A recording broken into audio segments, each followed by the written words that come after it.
everybody. Thank you for joining us on this special episode here. But you know what? I'm just going to stop rambling on.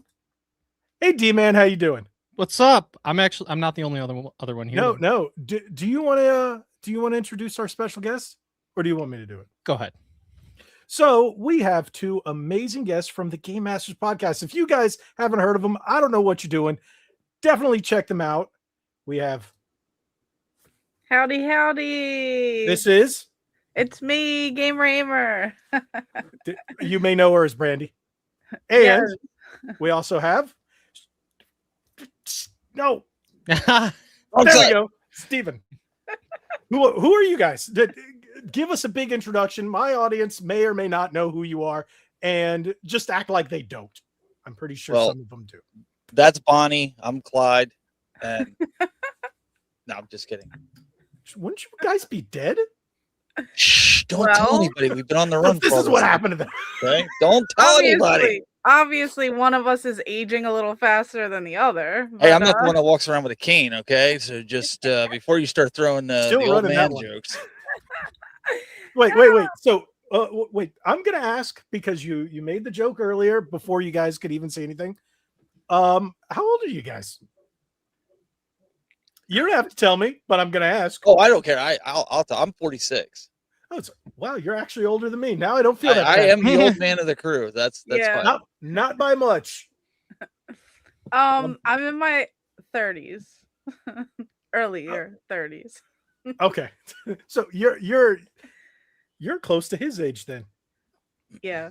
Apparently. I thought I was like 15, but I guess I'm not. I mean, I still get carded, so I guess that counts, right? Hey, when I shave completely, I get carded and laughed at. Hey, there's nothing wrong with looking younger. I mean, you take that as getting carded and somebody thinking you're 15 when you're 30. Yeah, I guess that could be kind of bad, but. Hey, chat, how's it going? Wow, I'm sorry, I'm just clicking on the chat. Thank y'all for being here. We got some great people in here, some people I don't know, and then there's Dave. And then there's Justin. So we got Retro Lad Dave, some people, Master Games Guru. Any of these people your people? Yeah, Master Games Guru. What's going on? So thank you guys for joining us tonight. So we have a lot of great things to talk about, but we got to start it the way we always start it, by going around and just basically telling everybody what we've been playing lately. So who wants to go first? I will say ladies first. Beauty before age. So all right, Tech Buzz. No, I'm kidding. Well, he did say beauty before age, so you just kind of shot yourself in the foot there on that one. So oh man, I'll take it if you're going to give it to me. But go ahead. No, I've been spiraling. So I have been going on a crazy spree of finding all these Neo Geo games, but on the Switch. You know, I'm not paying tens of thousands of dollars right now. Maybe one day. But they have those really fun compilations where it's like the different selections. They have like volume 1 through 10. So I've been going through a lot of those games, discovering some different fighting games, beat 'em up games. Not so much the sports games. Those aren't really as much fun, I guess, for me. And especially when you're playing by yourself. I like to play those more with like a friend. But yeah, I've just been playing that stuff and then just finding different little games here and there and just figuring out what to play next.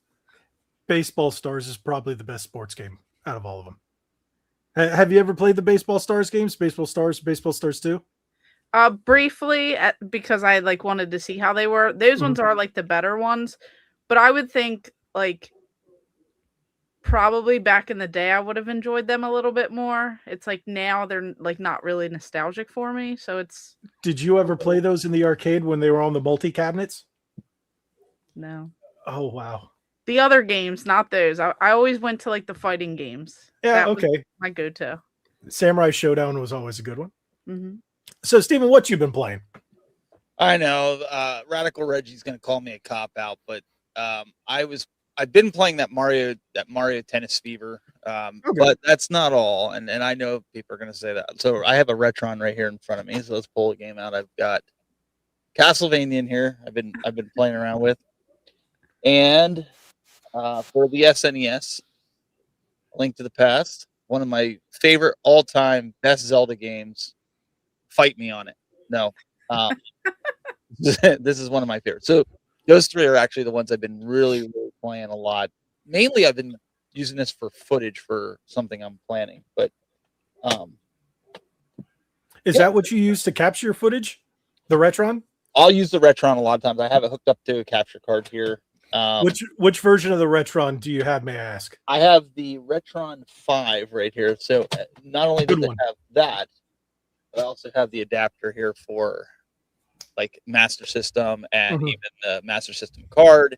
Nice. And I even have, it's a 3-in-1. I think it also has the Game Gear. It does. Yeah. So come on now. I know what the Retron 5 is. So yeah, the main thing, we're going to use this at a convention. That was the main reason for getting the Retron. But I was like, oh, all year, I'll just set it here and hook it up so I can use it for capturing footage or playing retro games here locally. I have a whole nother room that I played on CRTs and stuff, but that's what I'm playing. That's exactly what I was using until I got the. You familiar with the Polymega?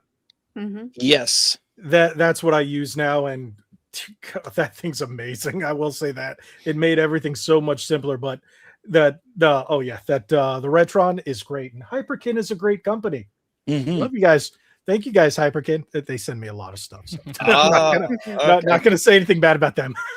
You're gonna send the check, right? Like you told me. Sure.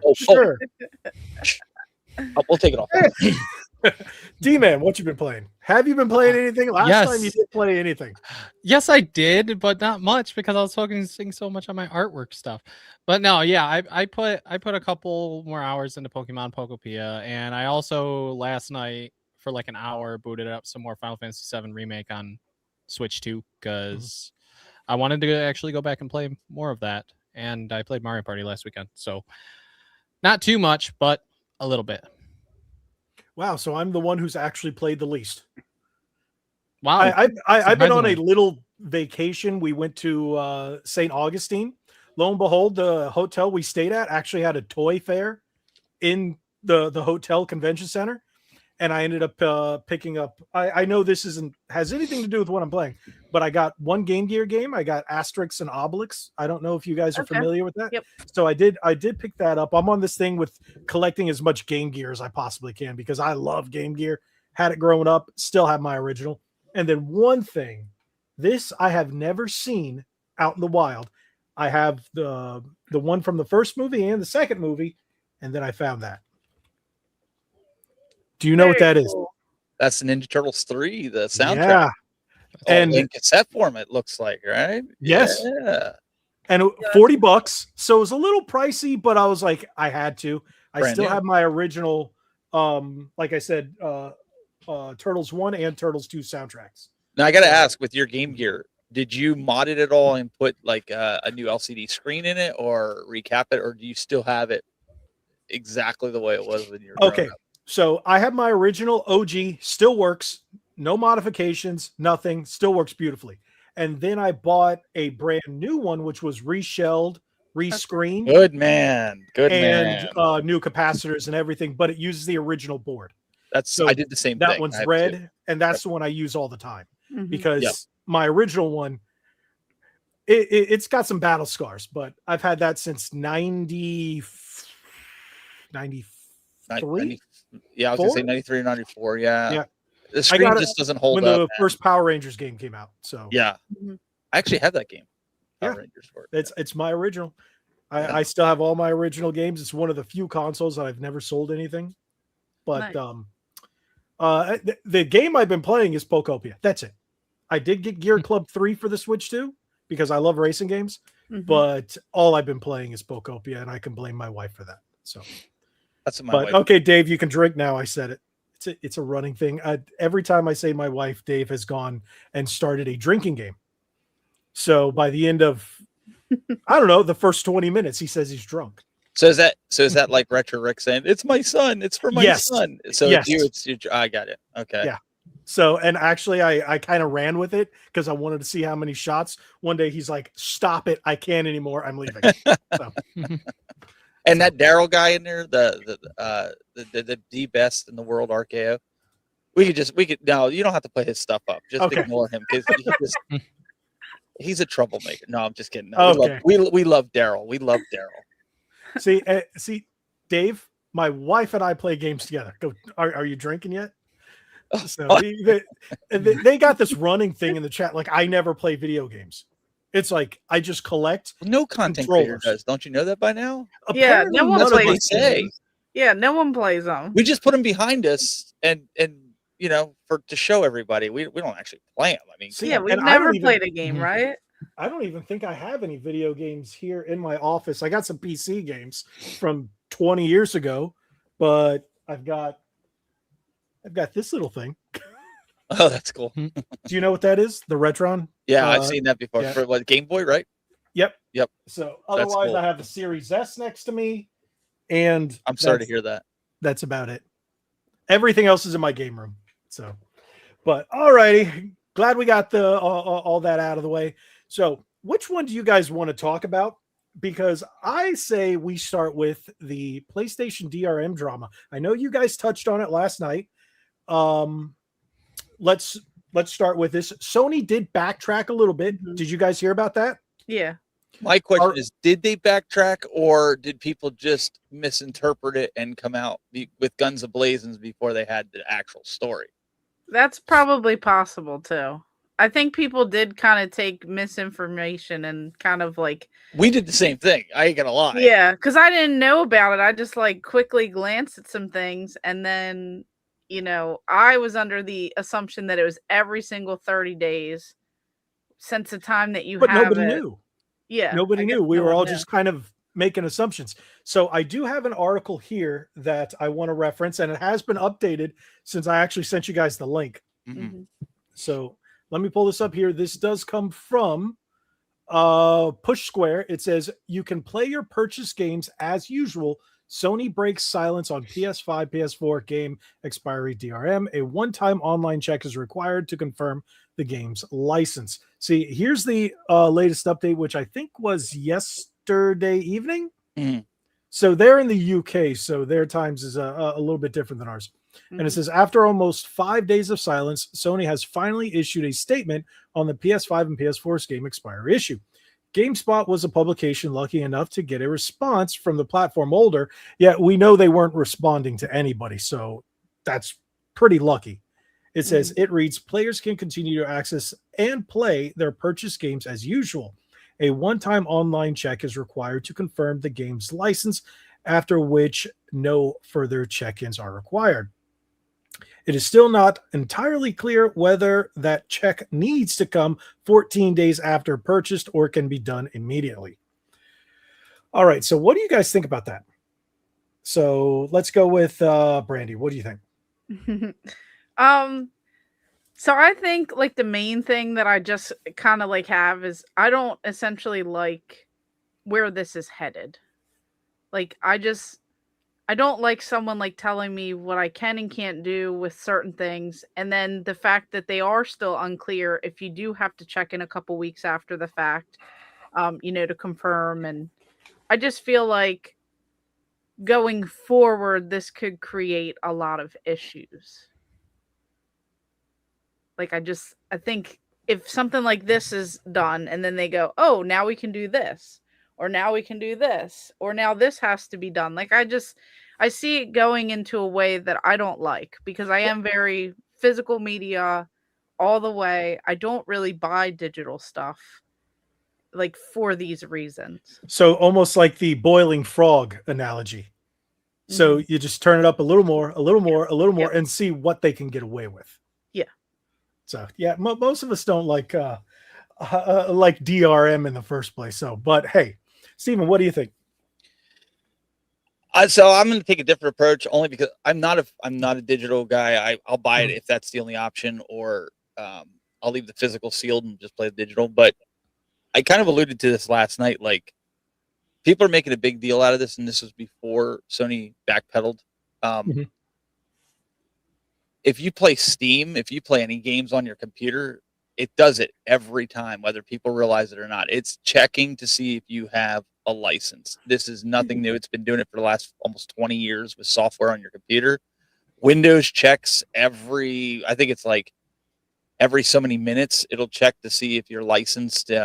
You can run it offline for so long, and then it'll say, hey, you better connect to the internet. We want to make sure you have the latest updates. And if you don't, it might flag it for, something like that. People have to remember, when it comes to digital, you don't own the game. You're paying for the license to be able to use the game. My worry, along with what Brandy was saying, is it's going to give them the right, if they decide that they break up with a publisher, or they decide that they're going to boycott a publisher, they could yank that game from your library, and there's nothing anybody can do about it. Steam has done it.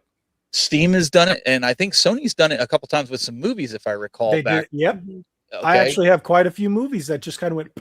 But you paid for them, though, right? You paid what, $20 a piece for them or something. So some of them were TV shows from the around PS3 era. They disappeared. Poof. And I know some physical discs. They have a not to try to get geeky and nerdy on your audience here, but there is a bit of DRM even on discs that you buy, because they have to check when they downloaded update to make sure it's not a pirated copy, or if it was blacklisted because they found it on the black market so many times, So I think it's been around a while. Sony, I think Nintendo's been doing that for ages. Oh yeah, of course. Bootleg copies, yeah, it's known.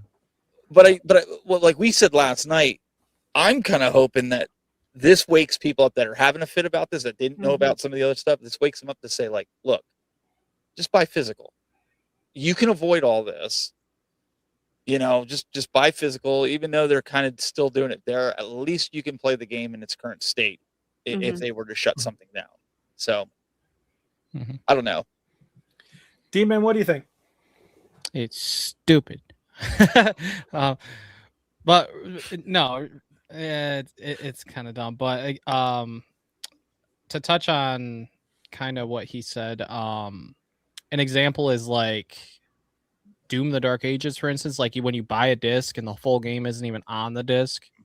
That's kind of frustrating when it's a physical disc as it is, or obviously key cards. But at least with key cards, even if Nintendo were to, which they probably will never shut down the servers for Switch, because of all the stuff on there now, that could be a forever thing.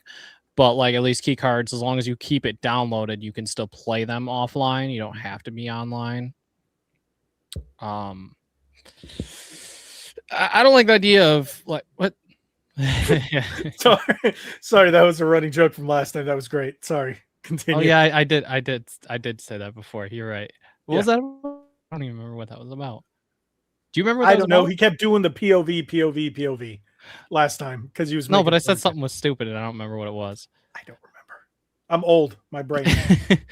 But no, yeah, the idea of like, I mean, they're trying to take what you bought away, right? Kinda lock it. I would say what they're trying to do is tell you own nothing and you will be happy. And we're like, no, thank you. That's dumb. And the thing is, in like 5 years, if stores take away physical media of video games, it's just sad to think about the fact that we're headed that way. And the decision making here is just kind of, I get they want to experiment with different things, but like it's still like there's a lot of poor decisions here. And I think that other than like, let's say like early 20s and under type deal that don't care about going digital, like majority of your gamers are like 25 and up, that we want physical, and we want everything still physically in our hands because we grew up with physical media, and that's what sells, in my opinion, more than the digital side of things, because we like physically owning that piece of media. For instance, if like with Switch or something, let's say your power goes out, you lose internet and you need internet to connect to something. Well, if you have something physically, you don't have to worry about that. Well, see, one thing is I want to respond to something Steven was saying about how everything's going the way of PC gaming, right? How Steam does it. But that's why people buy consoles. Yeah. So they don't have to worry about it. 100%. And if you're taking the console aspect out of a console, what's the point? Yeah. People want to be able to go, all right, again, like D-Man said, if the internet goes out, I still want to be able to play my copy of, I don't know, Call of Duty. Do people still play Call of Duty? I don't know. I don't think so because the last one was terrible. So, but if people still want to be able to play their game, they shouldn't have to pop it in and go, oh, you're not on the internet. Sorry, you can't play this game that you technically have physically in your hand and paid $70 for. Sorry, it's a hockey puck. And people don't want that. That's why people are going back to retro gaming. And again, I think that's why the whole retro collecting scene has blown up, not just because of 2020 and everybody doing the collector's things and sitting at home. It's because people see the writing on the walls. I think the Neo Geo AES Plus, we're not deviating the topic here, but I want to prove a point here. With that coming out, I think that was a resurgence of the retro scene. Like, I don't think people realize, I don't even think the company knew that. Yeah, I don't think they knew either. That this was going to be happening. And little tidbit, they're already working on another system. Rumor is it's a Sega Saturn or a Dreamcast that they're going to be remaking. What was the name of the company? I forgot. The one that's making it? It was it had a weird name. Company, a name I had never heard of. Play On? Yeah, it's Play On. Yeah, Play On. Yeah, they don't use a Y, they use an I. Yeah. And are they're they already making anything else? They've confirmed it in other areas. Like they've had people from the company in like Reddit forums and such that said that they were working on another. They just haven't alluded to what it was. And some people that have been super sleuthing and kind of heavily involved with the company have been saying, like, hinting around, like, wouldn't it be cool if they did a Dreamcast or Saturn? So that's why a lot of people are saying that they're going to remake that and make the discs again, because again, you're looking at that barrier to entry. And I think a lot of people getting into retro collecting. So you've got two sides of the coin, like you just said. You've got the DRM on one side, but then you've got that high cost to get in to play some of the games that we all grew up with that are super expensive. And I like you guys, I've got kids, you know, I'm not going to go out and pay 40 grand for a game just to play it, you know? And so I think with this, we talked about the Retron, right? Okay. If everything goes the way of digital, companies like that won't exist anymore. Well, I don't know if they won't exist, but I think you're going to see a big resurgence in companies like that, because what's the other company, Retrobit, that's making games like that? And then companies like, I think it's Randy likes Retrobit. No, it's a different one.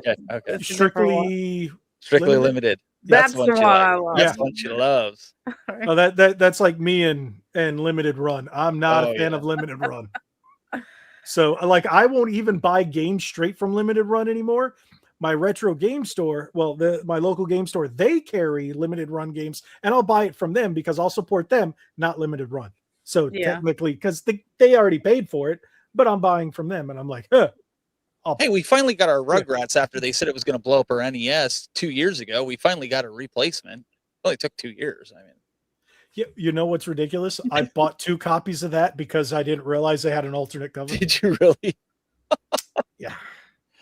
So I have this app that keeps track of everything called GameEye. I don't know if you guys use a game tracking app. Yeah. But apparently it wasn't in my app. So I was like, oh, I guess I don't have it. And I realized it was in a stack I forgot to scan. Oops. Yeah. So don't be like me. Don't buy a bunch of Switch games that you've already owned. I've done it multiple times. So it's bad. This just made me think of the like weirdest thing, like looking back at like Overwatch, how they still have physical copies of the first game and the game doesn't even exist. Like situations like that are so weird. So I actually have the physical version of Overwatch for Switch. Wasn't that a code in box or something like that? Or was That's that how Fortnite was too? Fortnite was like that when it first came out. I think the one that you buy on Switch now, because my local Walmart still has those. Oh wow! I think they're still code in a box as well. Concord. Oh yeah, that whole thing. But you guys remember when we were growing up, like before we knew anything about collecting, we would always take our games and the next console would come out. We'd trade it in and get credit toward either a new game that we wanted. We'd try to hold out as long as we could without having to trade our games in. If everything goes digital, like what? You're not going to be able to do that. You can't resell your games. You can't, like, they got you. And somebody said it last night in our chat. Remember, Brandy? They said, What they should just come out and say is you're Yep. renting the games from them Mhm. at a Yeah. $10 cheaper price. Like when Nintendo says that about, oh, digital's cheaper. You're just technically renting them because you don't That's what own they them. should label it. Like that's really like what it is. That's what they should do. That's like more of like a clear understanding and definition of it. RetroLad brings up a good point here. It says RetroLad saying it's going to be like Gen Z buying films physical, but it will be games soon. It's going to blow up soon. You watch for PlayStation games. What makes that funny is I've been watching collecting Pixel Game Squad, Retro Rig, stuff like that, and they're even talking about how DVDs and VHS have become a big thing because people now want those, even this younger generation, they want these physical games. They want to be able to hold on to them, whether it's movies, music, vinyl. Walk into a Target, they have more vinyl than they have anything else over there. I wish I would have kept when my wife and I first moved out here. When I say out here, we were originally from Eastern Pennsylvania. We moved to Ohio.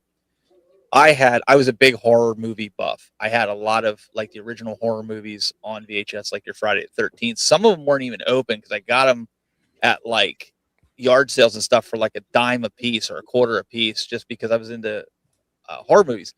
You look up those horror movies now, and they're worth like ridiculous amounts of money. Like I could buy a whole game collection with some of these, and I'm like kicking myself. I'm just like, ah. So I was saying to Brandy last night, I said, my daughter's one friend, they thought they were cool because they figured out what vinyl was. Like they're like, oh, we've got the Rolling Stones on vinyl. Like we're really cool now. Yeah, I remember you. Remember what I said about that. I'm hoping that same attitude mentality happens with video games and it shuts down the digital. That's my hope. I hope something like that happens. Now, do you think that's going to end up driving up retro game prices like to where it's like through the moon? Like things are already kind of expensive, especially if you're collecting, let's say Nintendo 64 is pretty expensive. Dreamcast can get expensive. Saturn can get expensive. Do you think it's going to happen to PS2, PS3, Xbox 360, Wii? I kind of don't quite know because like if we do have more companies like PlayOn that bring out other waves of games, essentially, that could bring down the price of things. And I think the way that a lot of people are is they don't really know the difference between authentic and repros. And there's so many repros out there of like cartridge stuff that I feel like some of them just don't care. Like I was talking to someone the other day and they're like, I just want Mario Kart 64. I don't really care how it is. I just want to play it. So like, I think you kind of have that as well. And there are like less and less of collectors that want all this crap in their house. Like, so I don't know if everything's going to like skyrocket because the time that it really did was obviously around the pandemic, but prices have came down just a tad on some of those items.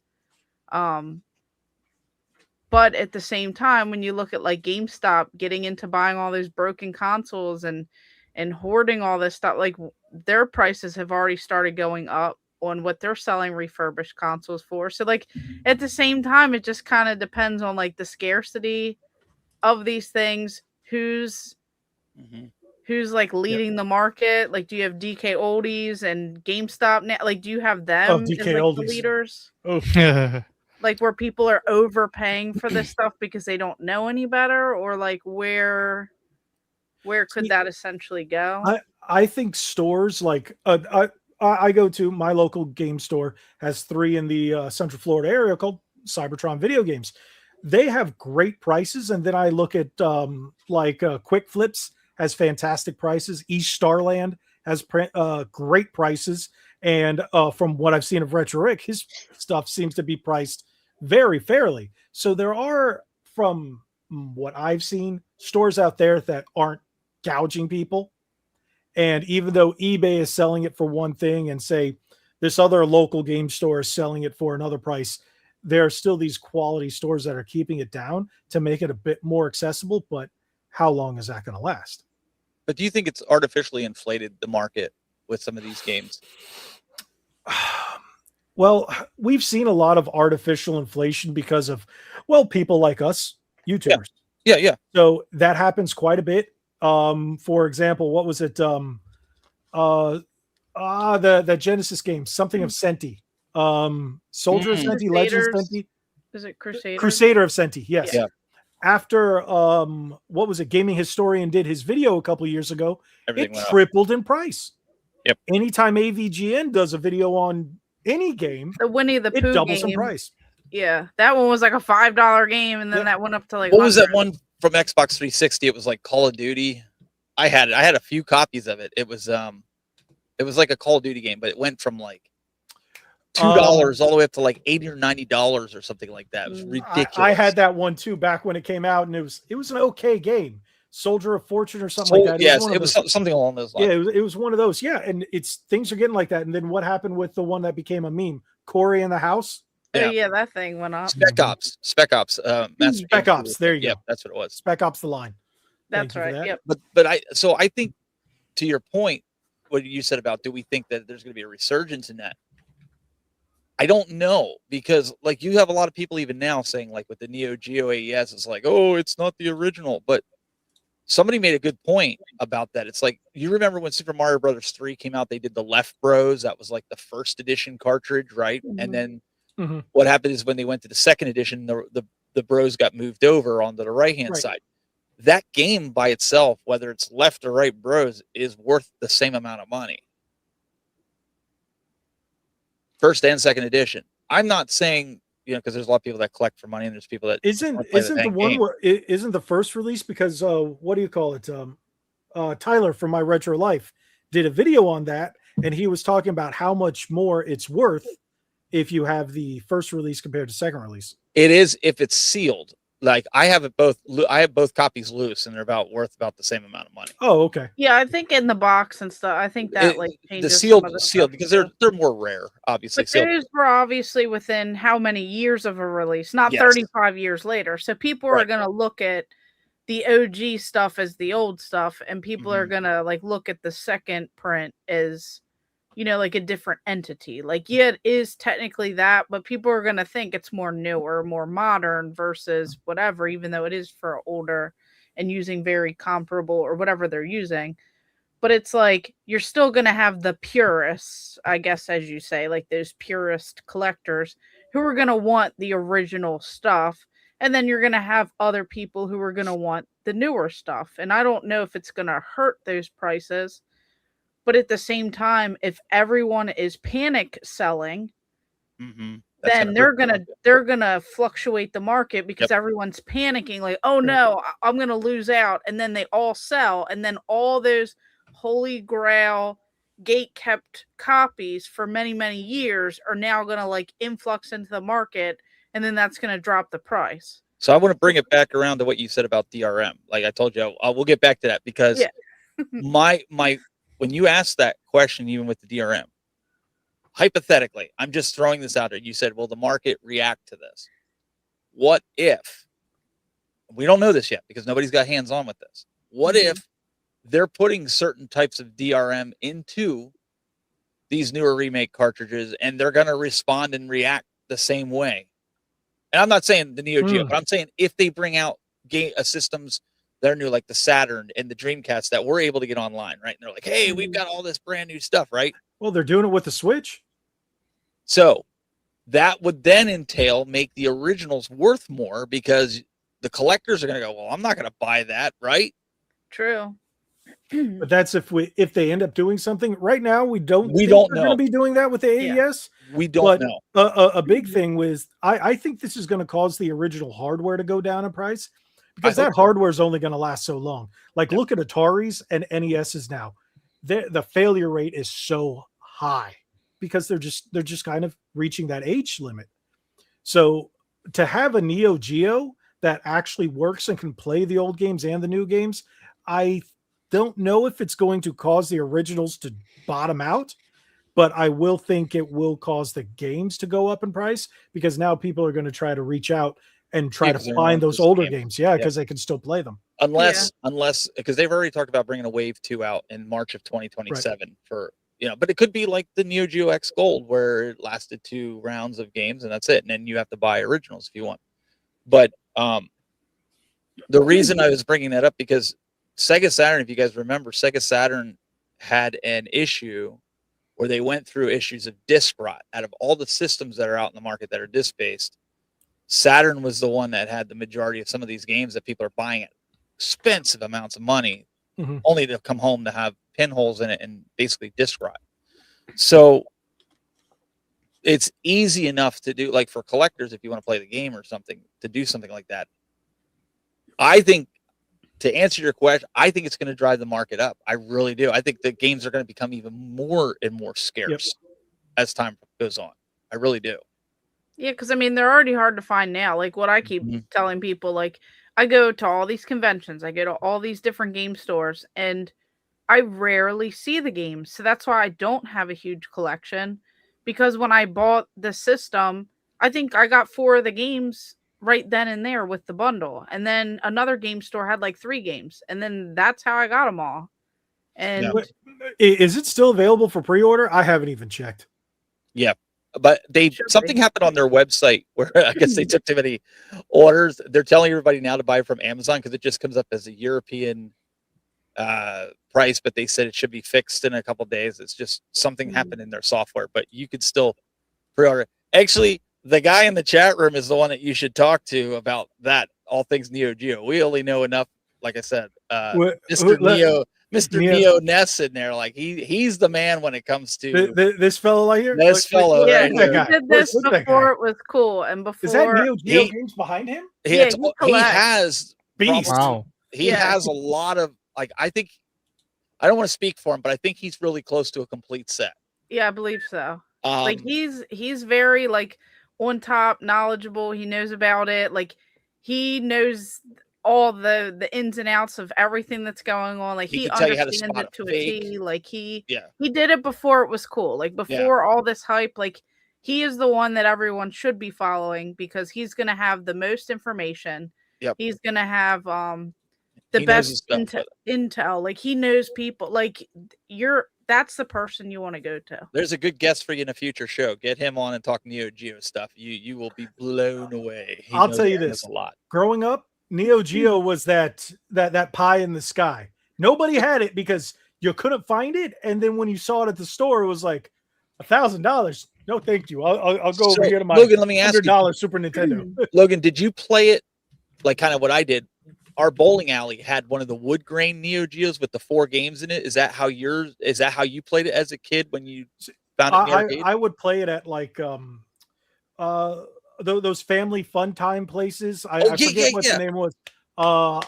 Kid Zone. Kid Zones. Yep. There was that one, and then there was a bowl. Yeah, we had a local bowling alley that had the red and black cabinets. Some of them had the brown one. There was this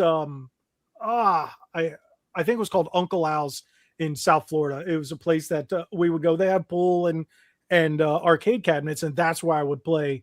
I remember playing Baseball Stars, but they had the multi cabinets that had Samurai Showdown, Fatal Fury, Baseball Stars, and usually anywhere from 3 to 4 games.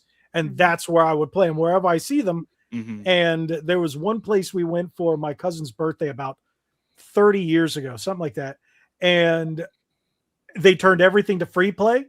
Wow. Because she had her birthday there, and anybody who was there, all the games were free play. I played on that Neo Geo cabinet for so long, my wrist was like, the next day I was like this, and it was just hurting because all I'm doing is this for like, I was there for like 4.5 hours. So yeah. Hey, D-Man, have you even seen one of those before? A Neo Geo at retro game stores and conventions. The arcade cabinets. No. Well, maybe. I doubt it. I've been to arcades and stuff, but I don't think you've seen the MVSX ones, right? Where they're red and white. You've seen those Neo Geo cabinets. D-Man, you've seen those? I don't know if Logan, did they have it at any of the arcades we went to? Usually they do. Okay. They'll have them at arcades, but Google it real quick. The older ones, like Logan and I were talking about, because even Brandy said she never played it with the wood grain. It kind of resembled the Pac-Man wood grain that they had. Gosh, that was an earlier release of the Pac-Man arcade. So let me pull this up. Yeah, if I did play the wood grain, if that year that I went to Southern Fried Gaming Expo where they have over 300 arcade machines and pinballs, that would be the place because I did go around to every single machine and I played Yeah. all of them to make shorts. So if I did, I played it there. But I always remember like the red machines, So- and they come up for sale and I want one. D-Man and Logan, you need to come up to Girard, Ohio, which is where I'm at. I Well, go I'm close down. to it. And they have Pastimes Arcade, and they've got every arcade known to man. It's one of the biggest ones on the East Coast, biggest arcade. It's even bigger than the one that's out in Chicago. And they have all these pinball tables. There you go. Mhm. Okay, Have you ever seen one of those? That's a And 4-hour that's for drive for me. 6. Yeah. D-Man, have you ever seen one of these cabinets? Yes, actually, yes, I have. Yeah, I've that's- seen those. I want to say I seen one of those when I was in Boston at the arcade where PAX East was. There you go. I think I Okay. seen one. I think I seen one at the Versus Arcade. I want to say. I think I know Yeah, I've those seen one used to somewhere be though. everywhere when I was young. Mhm. Like you could even see those until maybe as recently as like 2005, 2006, like in any place that had video games. And you just they'd walk have up to it arguments- slow, and you're just like, oh, I get to play the Neo Geo. Yeah, but then it's like trying to decide which one I'm gonna play. Exactly. Was part of it. And then when you'd go through it in a timeout and just pick one for you, you're like, no. Okay. Yep. And I think that's why everybody's jumping through these hoops and trying to get through. I didn't want to get off track here, going back to that with the DRM, but I honestly think if retro booms like you're saying, even with the DRM, if people go back to physical, I think it's just going to create more and more demand. So do I you don't think I don't this is I don't just see gonna be a prices going down. scare, just like a short little scare to I think it's spike gonna be it? harder for us collectors because people that do have money, they're gonna go out and buy these games that are hard. If the defined and- prices go up, because look at Pokemon cards. There you go. You know, That's a depends. great example of it. Yep. You know? Yeah, if we have like another retro boom, that could be It's not getting the crazy. Pokemon cards. No. I do. I don't foresee, like, there's been people that have predicted the next crash of what was it, 84 or 82 or what, I forget what it was. But anyways, 83. as it Yeah. 83. The Yeah, next the year I was born, it was a crash. Yeah, that's I what I'm saying. remember it. I remember that. Do you? Do you? Yeah, she remembers that. Whether Bob. I do too. Yeah, yeah. Totally. I Shut up, you remember. two. Shut up, you two. You But children. my one buddy's Children. like, he's like, I'm hoping for a crash, but he's like, there's so many people that are aware now of video games that they're gonna go out and buy everything up, and then as things start progressing, they're Not gonna be to- even more scared. Not to mention, video game movies are becoming more prevalent, and we're Yes. getting more of those now. Yeah. And like, it's like video games are going to be like the new like Marvel type, DC superhero type Mhm. thing. Video games are getting the movies, they're getting the TV shows, like all that stuff is starting to be built more and more now too. So more of that stuff's going to get even more relevant. During the side quest, I have a question to ask you guys about the new Resident Evil trailer, if you guys have seen it. And I want to know your response to it, but we'll do that later on in the side quest.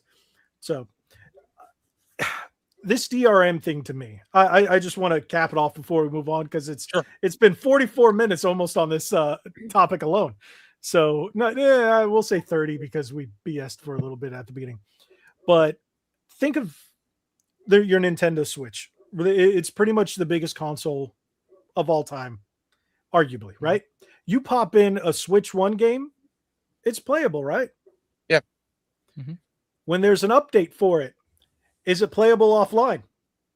Well, yes, you could choose to start it without it. Yes. That's the problem. Yep. Yeah.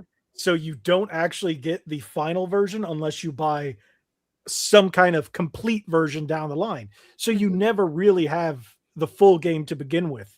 So I think a lot of people are also looking at that as a problem as well with DRM. You got incomplete games. You've got key cards, key discs.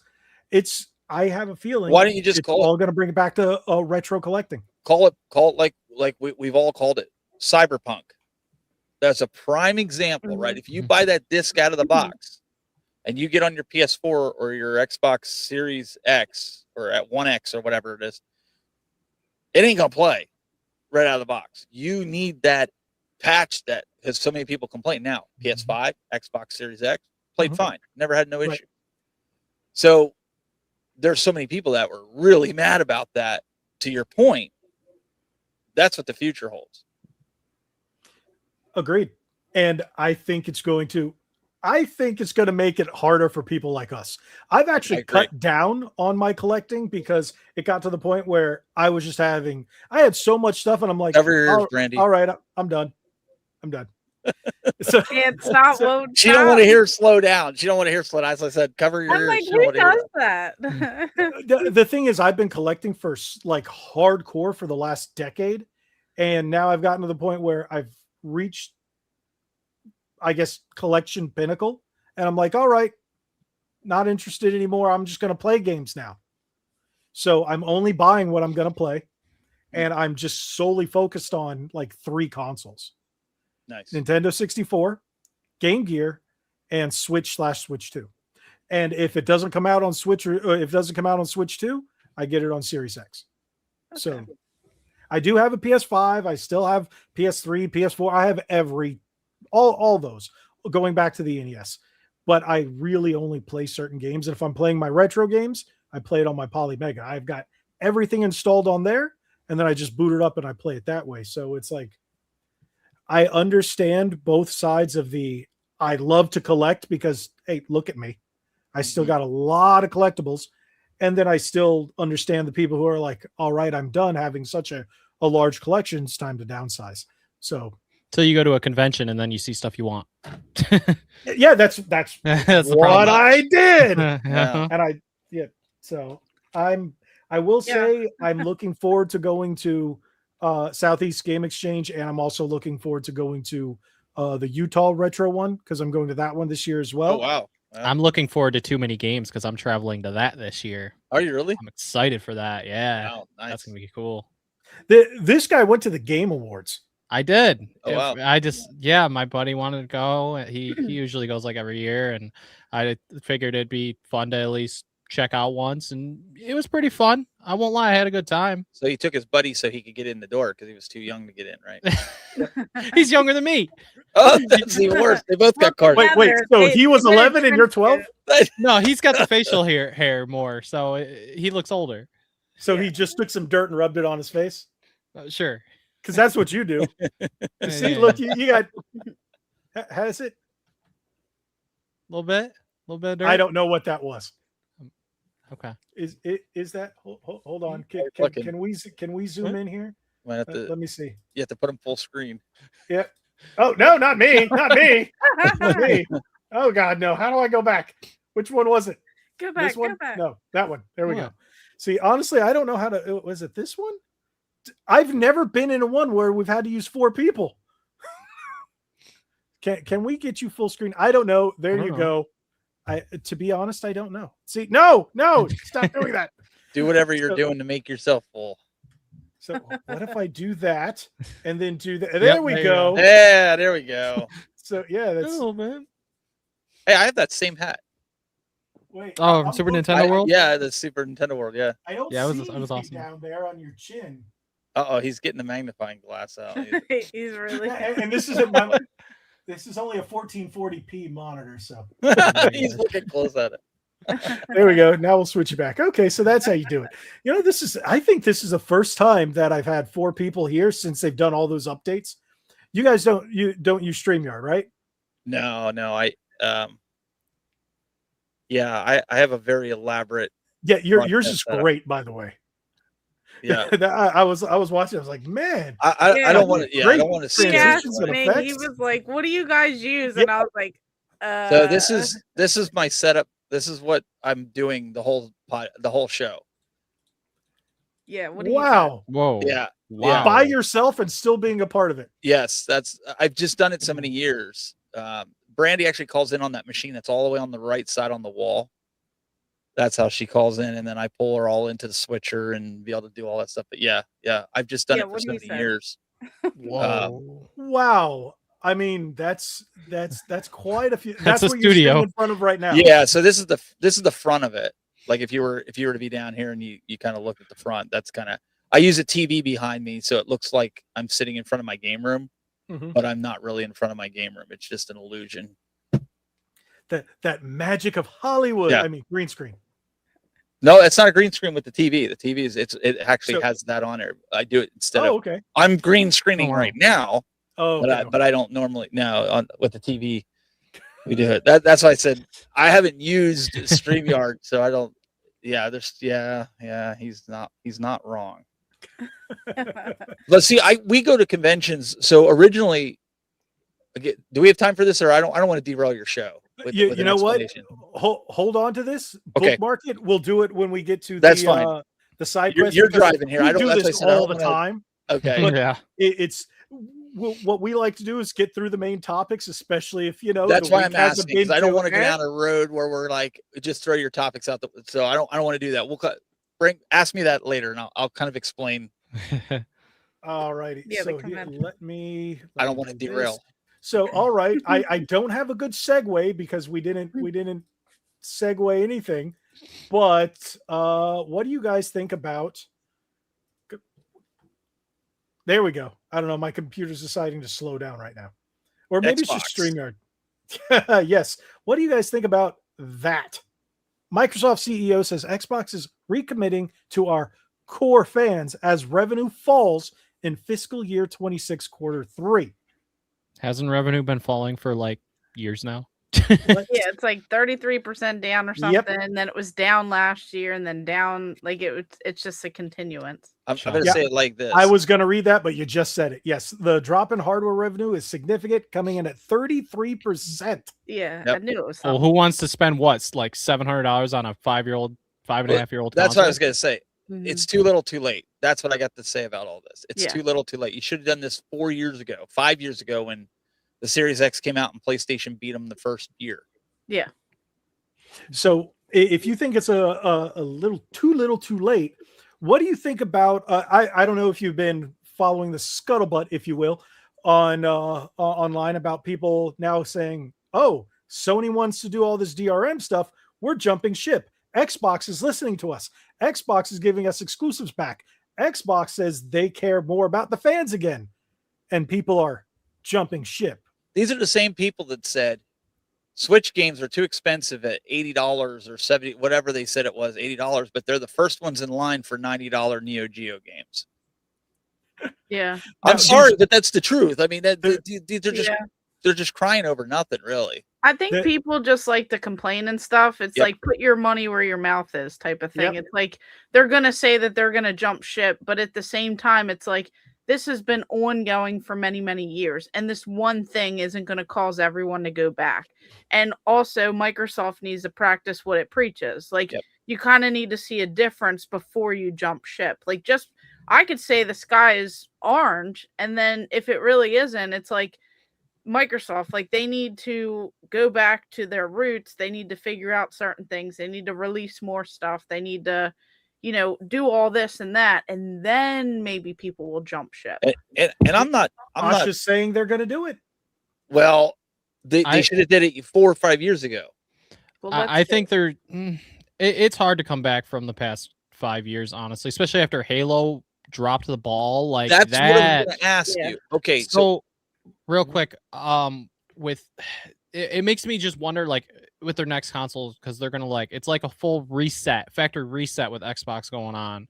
It's a PC. It makes me wonder if PlayStation's gonna what they're gonna do in the future here too to try and compete with them. I'm very curious.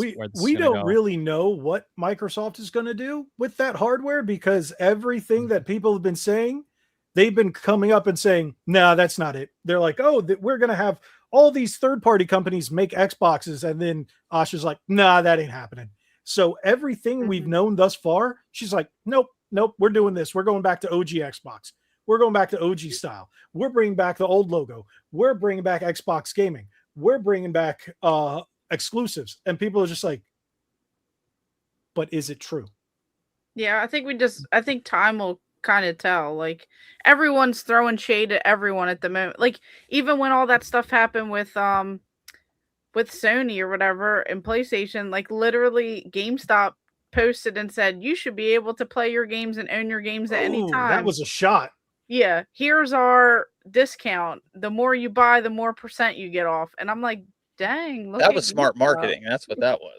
Yeah, I mean they do that, but it's like. But let me ask Xbox fan, because I'm agnostic. I'll play if there's a good game on Xbox. I'll play it. I have all 3 of the new consoles. I'm not a Sony pony, like whatever system. But when was the last time there was an exclusive that came out? And I think D-Man said it was Halo, right? That people really got excited for. And Xbox dropped the ball with it because it was they held it back and said, "Oh, we got to fix some things," right? Did they fix the things? What, 5 years later? I would say everybody stopped playing it. The game released not broken, but they promised a bunch of content, and then it never happened. They made it playable. They made it playable. I even had a halfway decent time at launch with it. But that was the reason I bought it.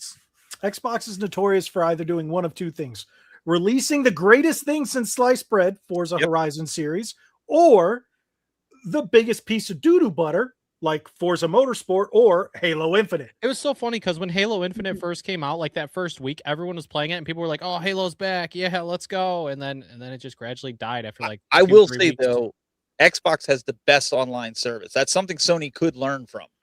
What do you think about it going free? Online, Asha said free. That's going to go free. That's going to get a lot of the younger generation because at this point, the younger generation just doesn't care. They'll stream games. Again, that plays into, we're going back to the digital stuff again. My kid, he was good with the Xbox Series S before he got a PlayStation 5. We bought him the subscription. He didn't care. He'd download whatever game. He was disappointed he couldn't get Call of Duty, but like any new game he wanted, he just went and download it. My internet would slow down for about a day or so until he downloaded it. But I think if they make it free, that could be a step in the right direction for the audience, the hardcore enthusiasts and stuff. They want the games. They want the exclusives. They're buying each console. You're buying a PlayStation. I'm sure you did the same thing. You're buying a PlayStation because you want the exclusives. You're buying the Switch because you want the Mario Brothers games or whatever, the first party Nintendo ones. You're buying an Xbox because you want Halo and good Halo. Mm-hmm. Now, I'm going to say a little as someone who, well, D-Man knows this, as someone who used to work for Microsoft. Sorry to hear that. I've got stories, but as someone who used to work for Microsoft and who used to be a rather big Xbox fanboy, I can tell you the good things they've done. And I can tell you that a lot of the great things that no one pays attention to. And then I can tell you twice as many bad things. Yeah. So it's like, I bought an Xbox because I was always a big fan of the franchises. So, for example, we've got the new Fable coming out. Mm-hmm. That looks just like a disaster and a half. And the social media presence, disaster and a half. So the same thing happened with Forza Motorsport when that came out. It was just a disaster. And then what happened with Perfect Dark? That was a disaster, so they canned it.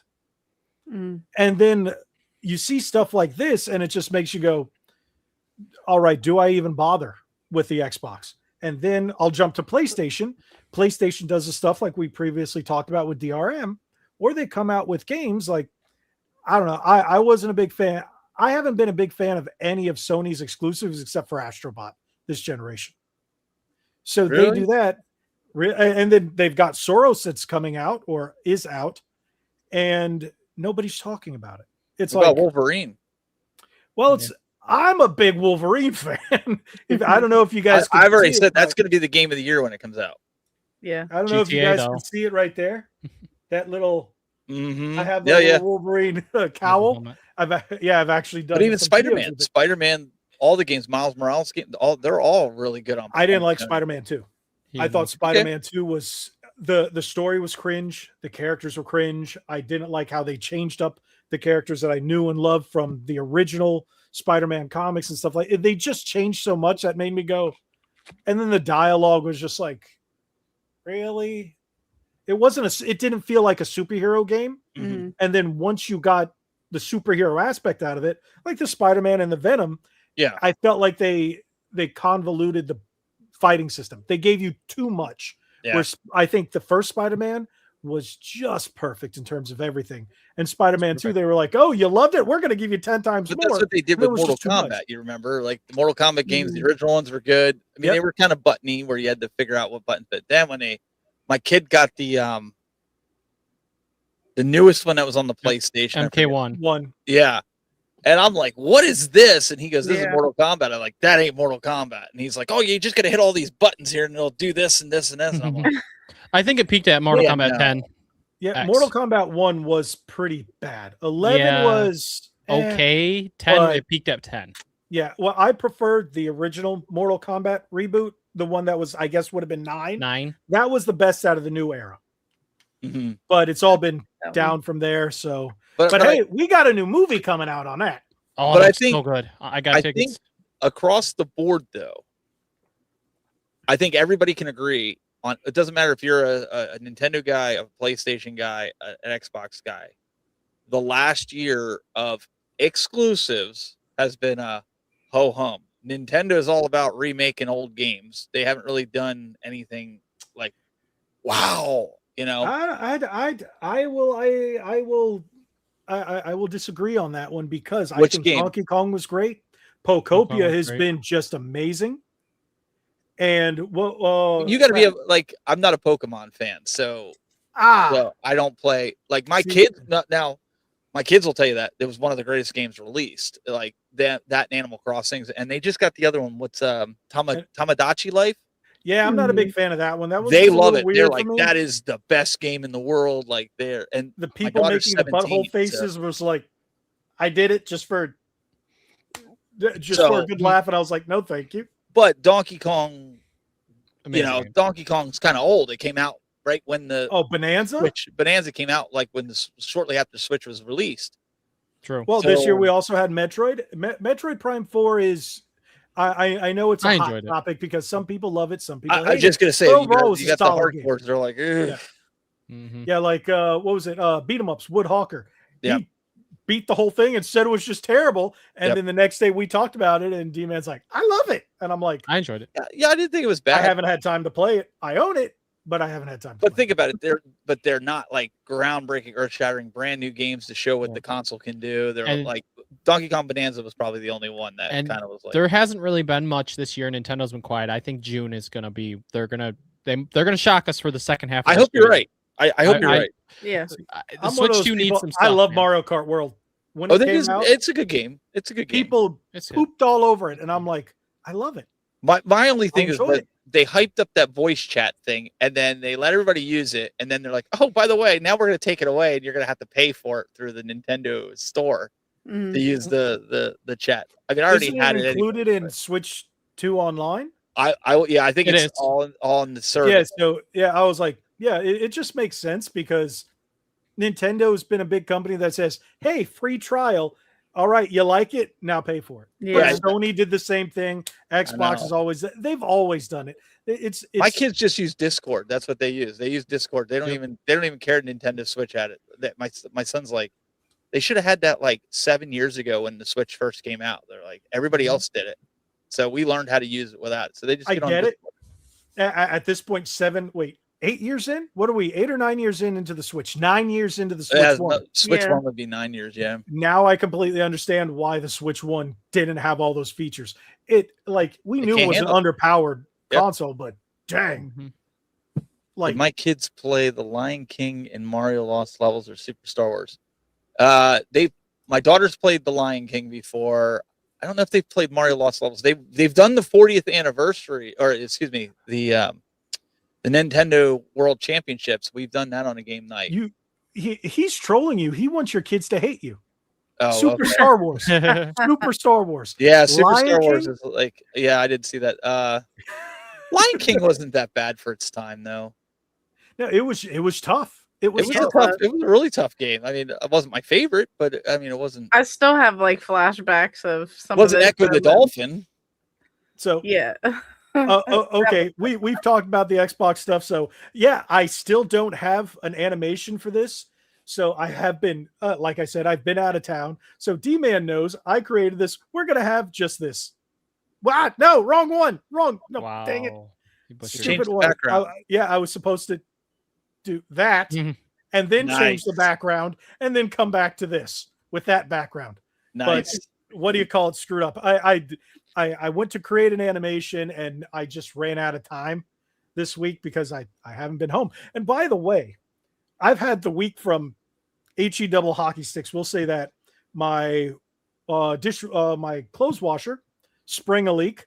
My AC motor in my central air unit, it died when I came back from vacation, as well as the leaking. And my toilet in my game room decided to spring a leak where the back of the bowl all decided to break. No. All of the same I hate that. 4-day period. So needless to say, I didn't get any of my animation or my graphics done. So there you go, D-Man. Now you know why nothing's done. Jeez. That's a lot. You should go get a lottery ticket. Maybe it'll cancel out. Well, they come in threes, so hopefully, that's where it ends. But but okay. So what were we on about before I screwed that up? There we go. Pretend the other stuff didn't happen. Talking about kids playing old games. Okay.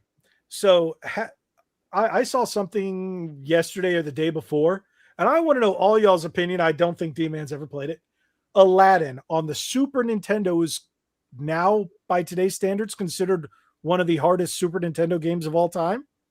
What do you guys think? Who deemed that? I don't know, some random Instagram chick. She's just like, this is supposedly one of the hardest games on Super Nintendo of all time. I'm like, I was checking the comments. I'm like, better, but I want to know who that is. It's just through my feed, and I'm like, what? And I clicked on the comments, and people say, I beat that when I was 5. I just gotta say, I disagree with that wholeheartedly.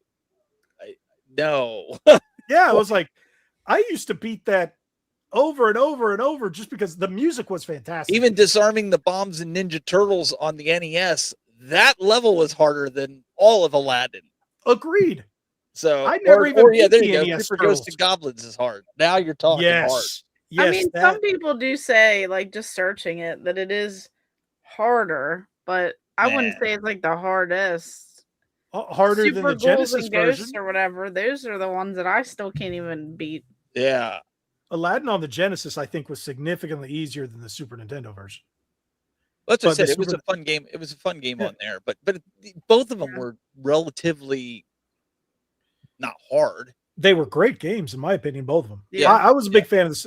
I was a Super Nintendo kid. Mm-hmm. I always had Nintendo. I went NES, Super NES, Nintendo 64. I didn't have a Sega system till I got my Game Gear, and then later on the Dreamcast. Mm-hmm. So to me, it will always be the superior of the two. There were certain games that were better on Super Nintendo versus, the Sega Genesis. Like original Mortal Kombat? Original Mortal Kombat, even Mortal Kombat 2, I'd go as far as saying was better on Super Nintendo, I thought. Yeah, well, that one was. I was trolling with Mortal Kombat. The original Mortal Kombat, do you think it was better on Super Nintendo? I thought it was better on Super Nintendo. Okay. So I really did. I I'm thought not that the was only better. troll here. Yeah, I think it played better, minus the sweat, Yeah. Well, okay. If you want to take, yes, there was no When blood. you look I at get that that. stuff, that But I comes- meant like it handled better. Oh, yeah. But did you ever play Super Nintendo? I have the Super Nintendo Mini. I don't have an original, but yes, I played Super Nintendo games. No. Did you ever play the original Super Nintendo? At a retro store before. I don't think any of my friends or people I know that I am aware of had one hooked up to play. I'm sorry. Is he? So, D-Man, are you not a retro gamer, or do you just? Oh no, I like my retro. I just Wasn't your played first retro system the stuff in a Wii? while. No, my first systems were GameCube and PS2. I don't remember which one we got first. Okay, we can go with that. GameCube, yeah. Yeah, and I had a So no cartridge. and then I had You a never Game Boy. played I had a Game Boy cartridges. Advance SP. No, I never played any cartridges of games until high school when I got an NES, which I traded GTA 5 on PS3 for that, which was hilarious. See, I don't know, Logan. Every time he says this, I get flabbergasted. Do you remember, like, and I don't know if you went to college, but I remember when I was in Yep. college, the Xbox 360 was where it was at. If you didn't have one of them, and everybody was doing LAN parties on See, the floor. I was working at Best Buy during college at that time. So I worked, actually, I was working at EB at that time. Right. We did the midnight release, and then I went to Best Buy after that, and I worked the midnight release I was in gaming over there as well, of course.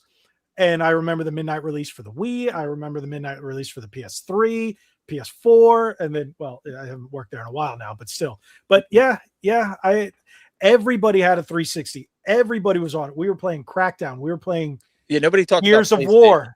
Yeah, nobody talked my older brothers had PS3s, and one of them he's about 40, and the other one he's 38, I believe, 37, 38. But that's because when my one brother convinced my other brother, oh, Call of Duty's better, get a PS3. Oh, I get it, World at War is cool and stuff, but yeah, they didn't have Xboxes. So I didn't grow up with 360. I had a couple friends that had it, but nope, my brothers had PS3s. So I didn't have money, so I had to play whatever they got. So I didn't get to like witness Halo and stuff hardly as a kid. That was during the era. That was during the era that Sony. I didn't play through all of the Halo games until the Master Chief Collection. So wow, when I got 12.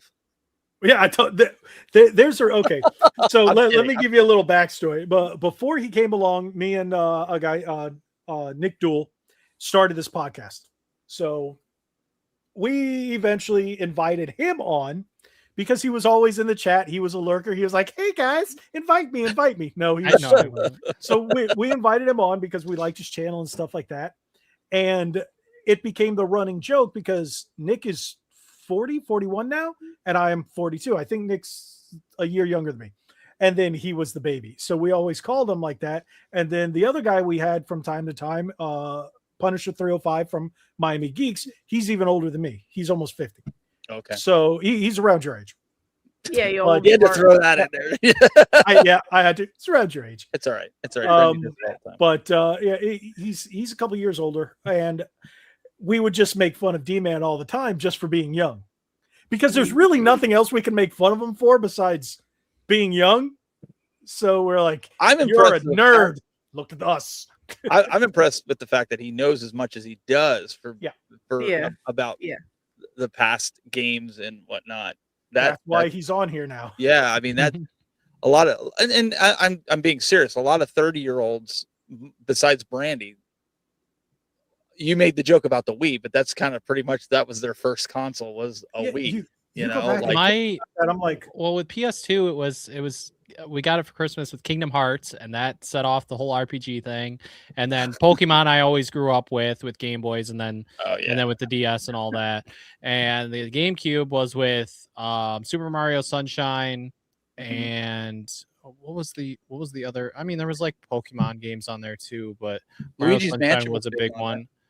Luigi's Mansion. I got my GameCube at launch. Mega Man games were good on it too. I did not play Mega Man on the GameCube. I don't think I played Mega Man until I don't remember when I got it. Was it Legacy Collection? Mega Man Legacy Collection, I think, is the one that I had for GameCube. Yeah.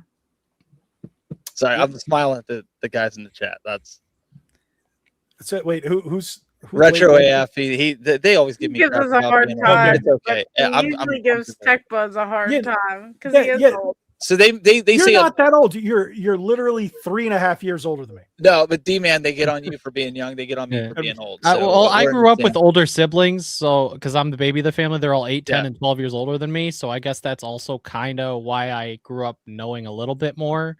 Yeah. The only thing that sucked is when I was a little kid, my parents had yard sales, and all that retro stuff, all that Pokemon cards, all that stuff was sold at all the yard sales. Everything that's popular nowadays. I remember going to my first Comic-Con in 2013 when I was in high school, and it was nowhere near as packed and busy as it is nowadays. Nowadays, these conventions, it's insane compared to 10 years ago. Yeah, we have one of the biggest ones in the country, MegaCon.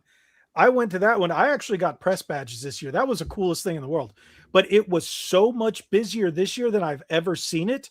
And I was like, I don't know how I can do this anymore, because it's like the amount of people make it almost unbearable once you get on the inside. Yeah, that's how some of those are. Like I went to what was it, Awesome Con or something, and they have like over 70,000 people in like a weekend or something crazy like that. And it's like massive. I think MegaCon had a couple million. Yeah, well, yeah, I Hundreds. haven't been to one that extreme, but like just like waiting in line for things, like just maneuvering around, like it's just so insane to see that. That's when you'd asked, is it the side quest? Are we allowed to get into this now? Yeah, we can talk whatever you want about. Okay, so you would ask when we talk about going to conventions and stuff, and Brandy and I, we don't just go to conventions. Okay, so I'm going to show you when we did the Halo panel at Torg last year. I literally bring a studio with me when we go, and we do this.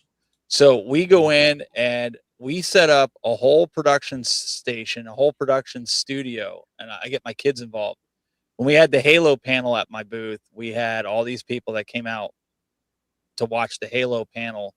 But what we're, and here's, there's somebody on the end there you might know.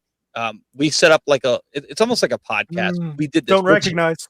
We're changing it up. We're changing it up, but this is what we do at every convention. We'll set this up, and we have multiple cameras. We go in and we stream everything out to the internet for those that can't be there. And my kids are sitting there switching cameras, and I've kind of gotten them involved in it, and Brandy's gotten involved with it, and then that's how the podcast honestly was born.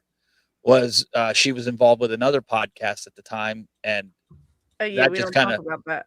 Yeah, we'll just say it like the this. Voldemort of podcasts. It wasn't a good experience. We'll say it like that. And her and I have been talking for 2 years, and finally I was like, we should just do a podcast, because we were doing all this stuff anyways at the show. She was jumping on panels with me along with other creators, and that's how the Game Masters was kind of born. And we took a lot of flack in the beginning, though. How long have you guys been doing this? 43 episodes, so almost a full year we've been doing it. It's funny. I was telling her before you jumped in, I've been sub to her channel for around 2-3 years, something like that. It's been a while, and I just recently saw that you guys have been doing a podcast, like just recently. Wow. I think maybe around 3 or 4 episodes ago, and I'm like, seriously, wait, when did you guys do? They do not recommend it. I'll get her videos, but never you all's live that's stream. Crazy. Now that I watched a couple of live streams, now YouTube's recommending it to me. Yeah, that's how that algorithm works there. Right. It's not too kind. We took a lot of flack in the beginning because we called it the Game Masters, and a couple people were like, well, you guys think just because you're doing a podcast, you guys are Game Masters. And it was like, no, the idea behind it was, like, everybody that was watching it, and including us, we all want to be Game Masters, right? We all want to get to that. We want to get to that level, and I'm surprised the name was available. Yeah, actually, that was kind of We were a little shocked too, because we went through like all kind. This was like 2 years planning. 2 years, like leading up to it, just because I had been burned from like the previous podcast that I was a part of, because that person is known for taking advantage of channels, subscribers, the community. You like just really like if you look everything up, you can see like facts, and I still have screenshots, but it's like I know this is now. I just want to know who, but you don't have to tell me. You don't have to tell me who it was. We'll tell you off air. We'll tell you. Okay. We don't want to create drama in the. Completely understandable, because but it was like a whole. We have a little story about someone, so don't worry about that.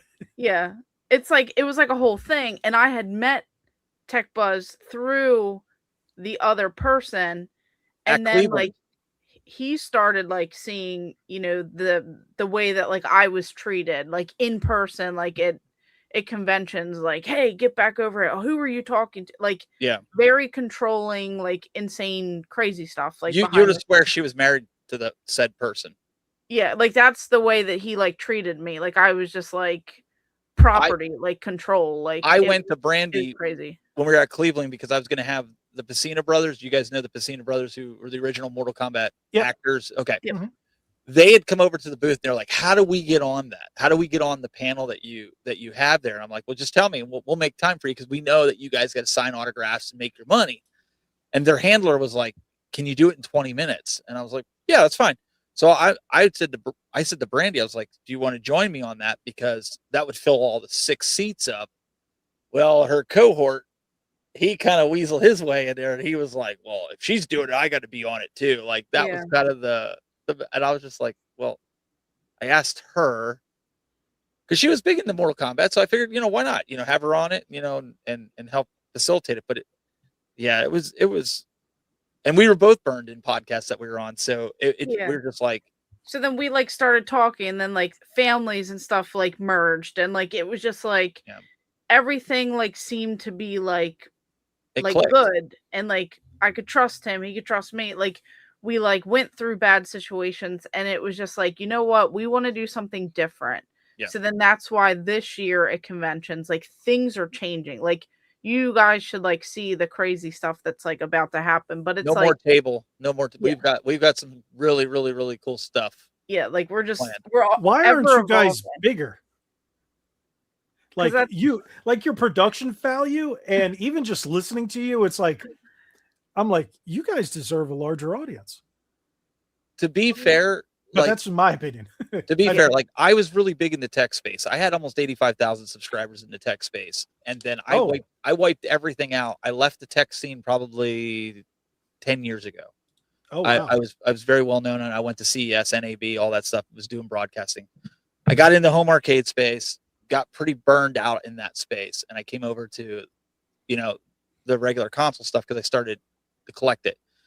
Hence, I met Brandy, and I didn't understand this whole YouTube. Like back in the day, it was the Wild West. You just throw a video up. You don't have to worry about thumbnails. You didn't have to worry about anything. It's like your content was good. People found you.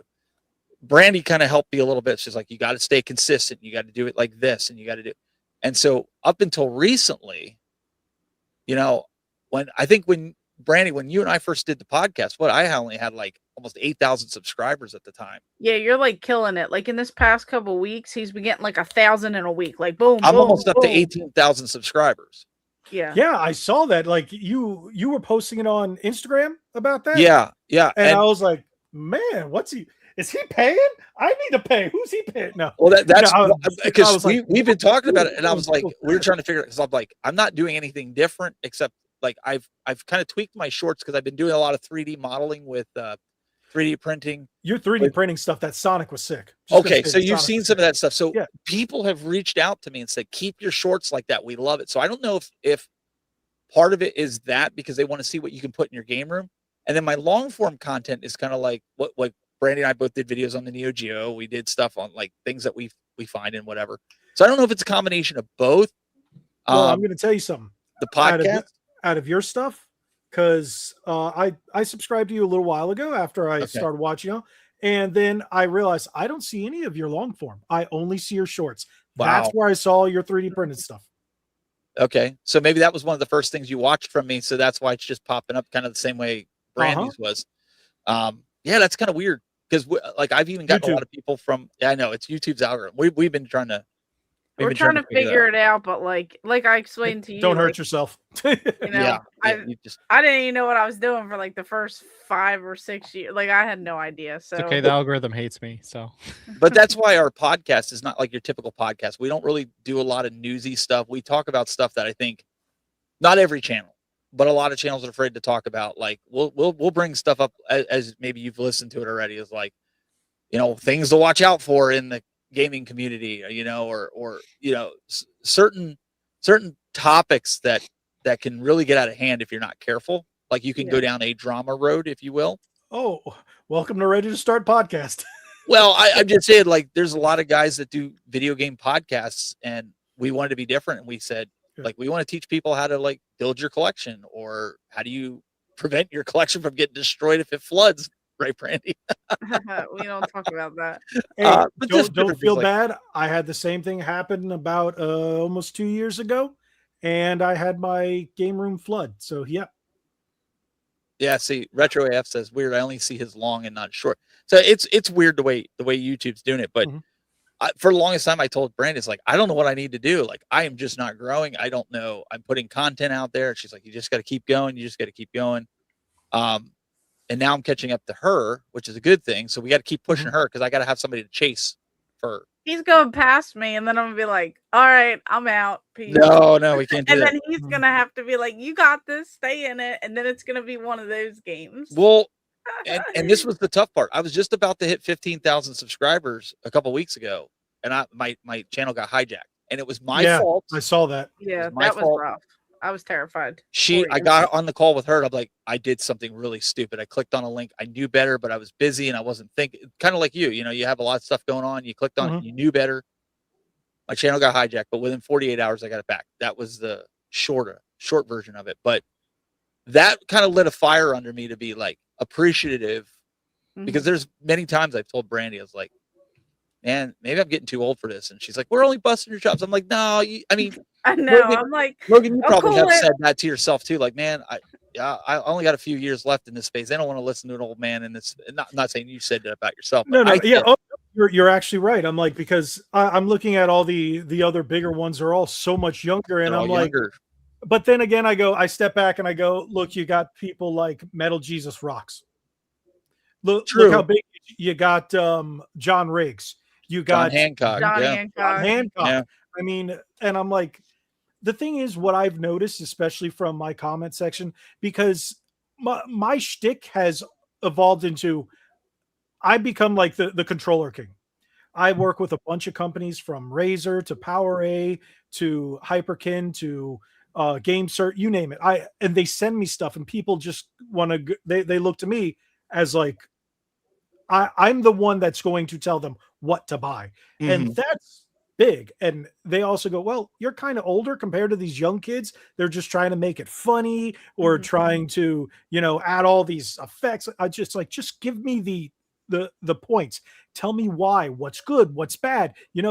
Just give me the news basically about it. Why should I buy it? Why shouldn't I buy it? And I've realized that's what works. And once you find that, once you settle on that, that's probably what's gonna work. So I don't know. I'm digressing here, but I wanted to. When you were talking about your shorts, that 3D printing stuff is hot, and the fact that you're doing that, I don't know. I see it on Instagram now. Your stuff, I see it on there. I see your shorts, but like I said, I'm not seeing your long form. But people are liking it, man. And because people don't realize you can make this stuff for your game room, and that's all I'm doing. Like I'm making stuff for even Brandy for her game room, because dude, I saw that. I was like, I need to reach out to this dude, and lo and behold, look at it. Well, I mean, but seriously, like Project Retro Games, the guy's a great guy. He sends out these remakes of games and stuff.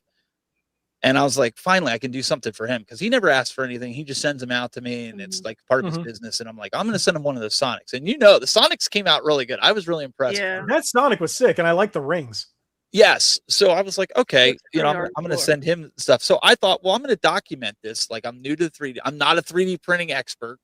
I got a 3D printing machine here, and I can't figure out for the life of me how to use it. So I'm just like, okay, guys, this is what's going on. No microphone, no nothing, no lights. We're just going all ad hoc on it. And people have been telling me, like, no, keep that going. Keep your shorts for that. Give us the gaming content, the actual gaming content, not the gaming statues. Give us that on the long form. And so that's kind of what I'm doing. I've noticed is, for example, on my shorts, if my shorts don't revolve around new release games or new release controllers, YouTube doesn't show them to anybody. Isn't that weird? I'll get shorts that if like say I do a con, and I'll just go video game booths or what I'm picking up, doesn't show to anybody. But I could go into my game room, do a little film of the controller rack that I have, 10,000 views. Yep. Yeah. Now I'm still trying to figure it out myself, but it's just like I explained to him too. It's like there's so many people out there, and just because you are like not getting like tired or whatever, it's like there's so many people that appreciate it and love it and want something different. They want a different perspective. They want someone that's closer to their age. They want someone that's been around this. They don't want like some young person or someone that's only doing it for this. So like I have to explain that all the time, to like just different people who were like, I don't know, or this or that. But yeah, she talked me off the ledge at Christmas time, because I was going to quit. Yeah, and I was like, hello, no, you can't. No. Yeah. Oh yeah, the way you're growing, man, I would definitely say don't do that. I don't think No, putting, it's just like yeah. you get into a funk. I mean, Radical Oh yeah, Reggie reached out to me too, and he was talking to me, and he's like, this is what I do when I get into a funk," and and him and I become really good friends. yeah, that's cool that he really you did. He become was, friends with that guy. and He's- even Brandy, and that I'm not a PlayStation fan like he is, but he's a cool guy. but I think that's something like maybe you guys have that with you and D-Man. I think Mm-hmm. Brandy and I are more than just co-hosts for podcasts with each other. We built a friendship. We're helping each other. Like I help her more on the tech side because obviously I know what I'm doing with Yeah, some I'm of an this stuff. expert. I totally know everything. She's the about expert when it comes to the live stream, but yeah. but we wanted to take it to a new level, and I said to her, with all this growth, I said, I want to change it up this year. The booth, get rid of the whole podcast table. What do you think about? And she's just like, that's awesome. And then she started going down like, what if we did this? What if we did that? And I was like, oh, this is good. Yeah, So, now he's going at it, and I'm like, okay, let's go.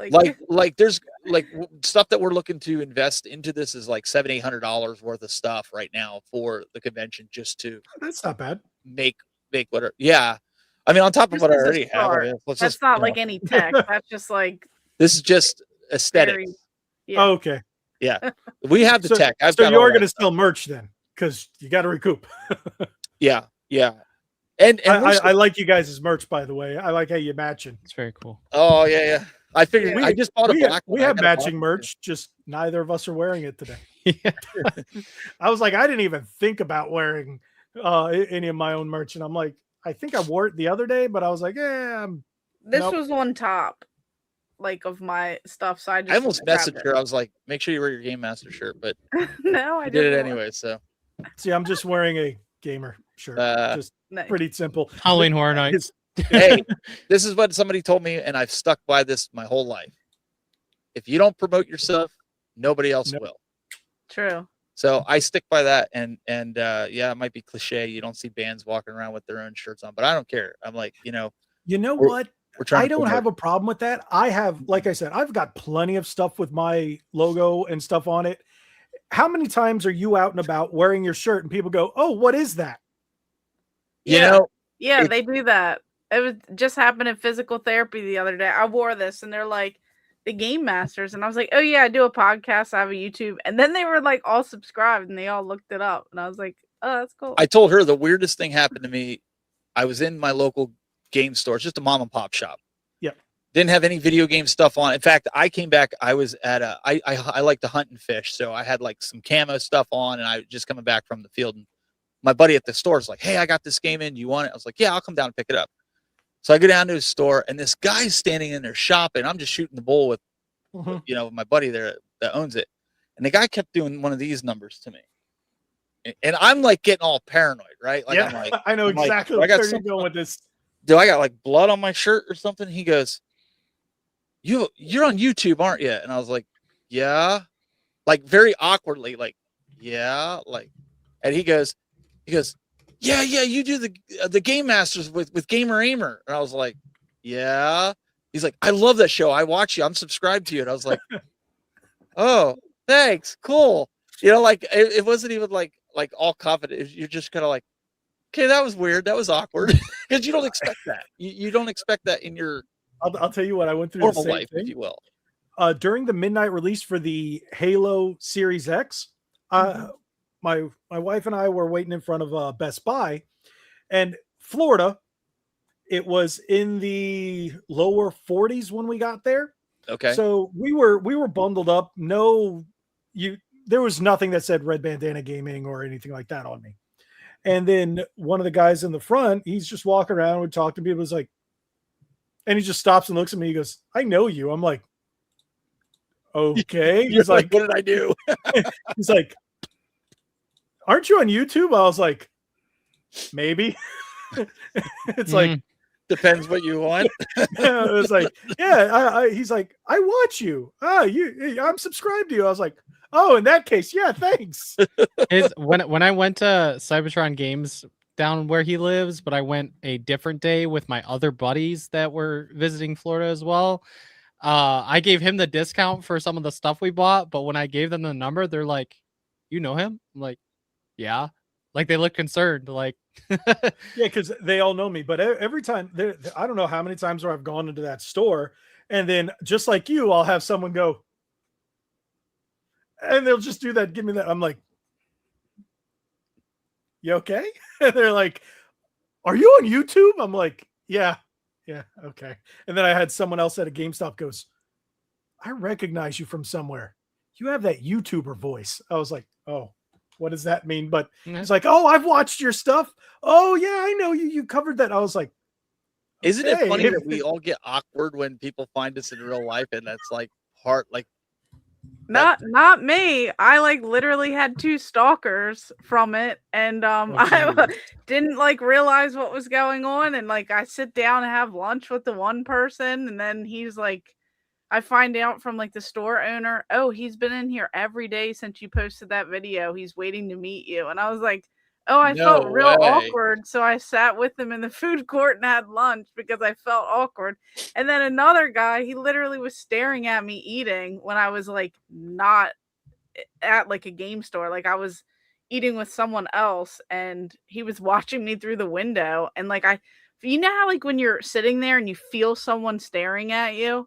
Yes. But like by the time I like looked over at like the glass like windows that were there, like I didn't see anyone. And then later he commented and was like, "Hey, were you at this place today?" And I was like, "Oh, it was him." And then it was just like he started appearing. God, I hope randomly you're at armed. places. Like, Yeah, for like real. just at Like, just- random places. No, like, it wasn't me. like it's so awkward at times. Ooh, yeah, you need to protect yourself. That's crazy. It's Here's freaking me all scary. nice. I'm like, "Oh, hey, stranger." Thankfully, I'm too small for anyone to recognize me other than at big conventions and But stuff. you know what though? No, give it time because like I was saying back If when anything, people will know me for my art. So I because- had back when I was doing tech and broadcasting, like when I was at the broadcast conventions in Las Vegas, like I always had the international people come up and like, "I watch your channel. Can I talk to you?" You know, like take a picture. My wife's like, "Oh yeah, go ahead." You know, they didn't want to interrupt because I'm live streaming. I'm like, "No, I was making a point." I don't know why. Like I'm okay with that. Or like at a convention, like you expect people to know you at a convention, right? You're going up to it. What I was going to tell you is you're doing this podcast. You start going to conventions, people are going to know you, and you're going to have that same thing. People are going to come up to you and be like, "Hey, I watch you," and you're going to be like, you'll know what we're talking about. You get that first time, it's just super awkward, man. Well, here in Michigan now, I'm being a vendor at different conventions to be an artist now. So I just started last November, so that's like a really big thing for me. I got a couple card shows coming up and other conventions in the future, so big things there. That's very cool. Yeah, that'd be cool. Yeah, hopefully our paths cross since you're in Michigan. It'd be cool to see you at a convention. True. I wouldn't mind. So I is wouldn't mind. everybody up there. All you guys up there.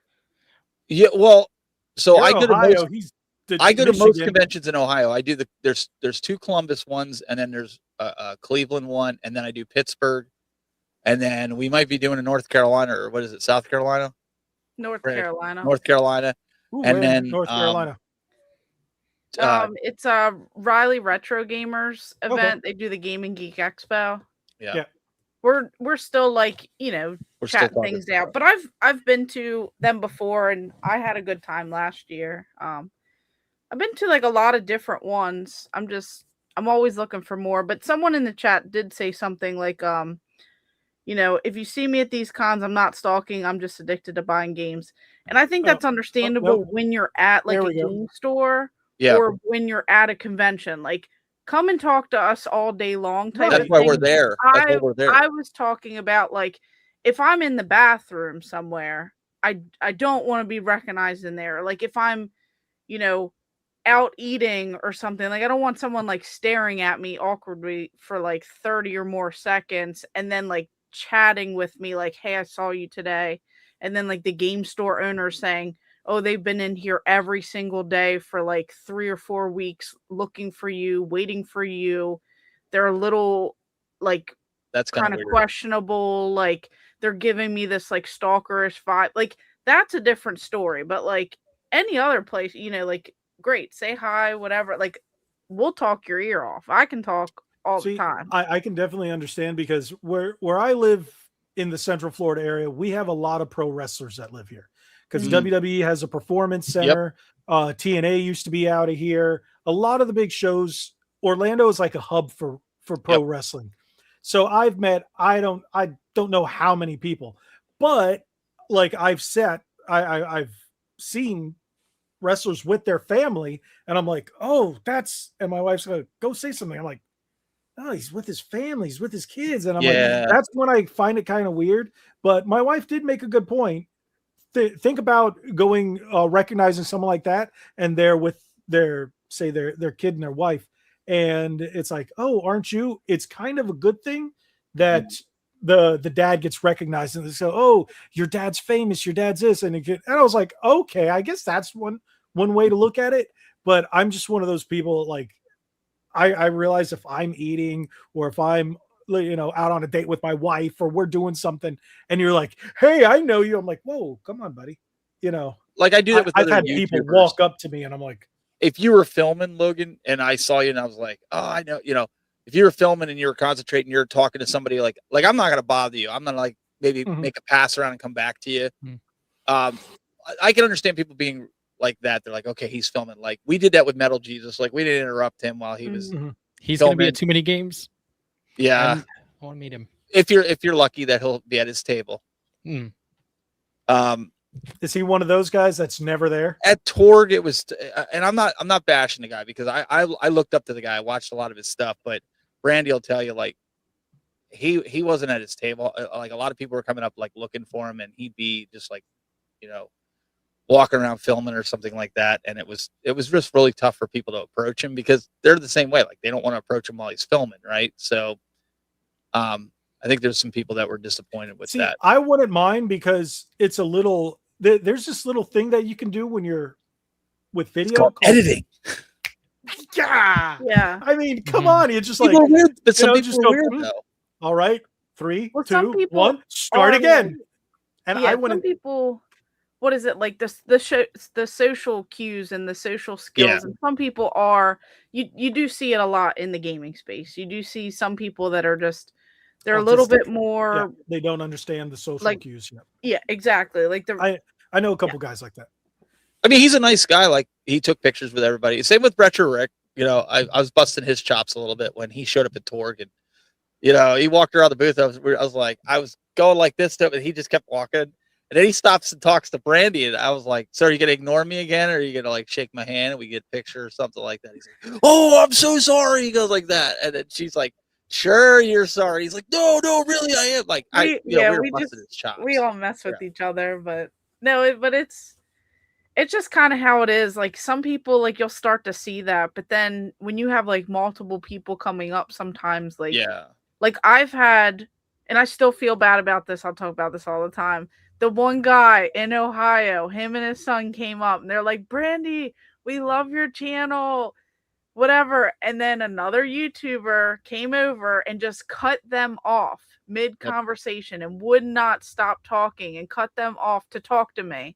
Like, felt entitled and did that, and then they walked away, and I was like, no. And then like I don't know if I like lost them or not, but I still feel terrible because I wanted to talk to them. But then you have impatient YouTubers who think that they're all that, and they just like interrupt, and it was for like nothing. It wasn't even anything serious. They just cut that person off. And I mean, those things happen. So like I always just hope that when people do go to conventions, like never think that anything's personally at anyone. Sometimes it's just it gets to be a lot. One, you're traveling, you're tired, you're sore, if you have back issues like I did, like there's like a lot of things going on, and then people don't always see that. And then you got to get this done, that done.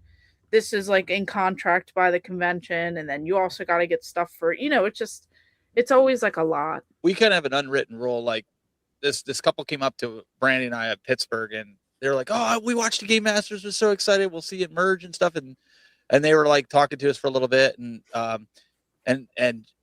they asked me, they're like, "Oh, is Brandy here?" And I was like, "Yeah, I think she just stepped away for a little bit. She's coming back." And then Brandy started coming back, and then she's like, "Oh, I want to get pictures with you guys and talk." So then they started talking to Brandy, and I just quietly just kind of walked away because I get to see her the whole weekend, right? Like I get to see the other YouTubers all, I don't want to be the reason for something like that to happen, right? Where that fan might have been, maybe that was the whole reason they were there, was to talk to her, right? And maybe I ruined it because I had to, chit chat with her. I can do it later.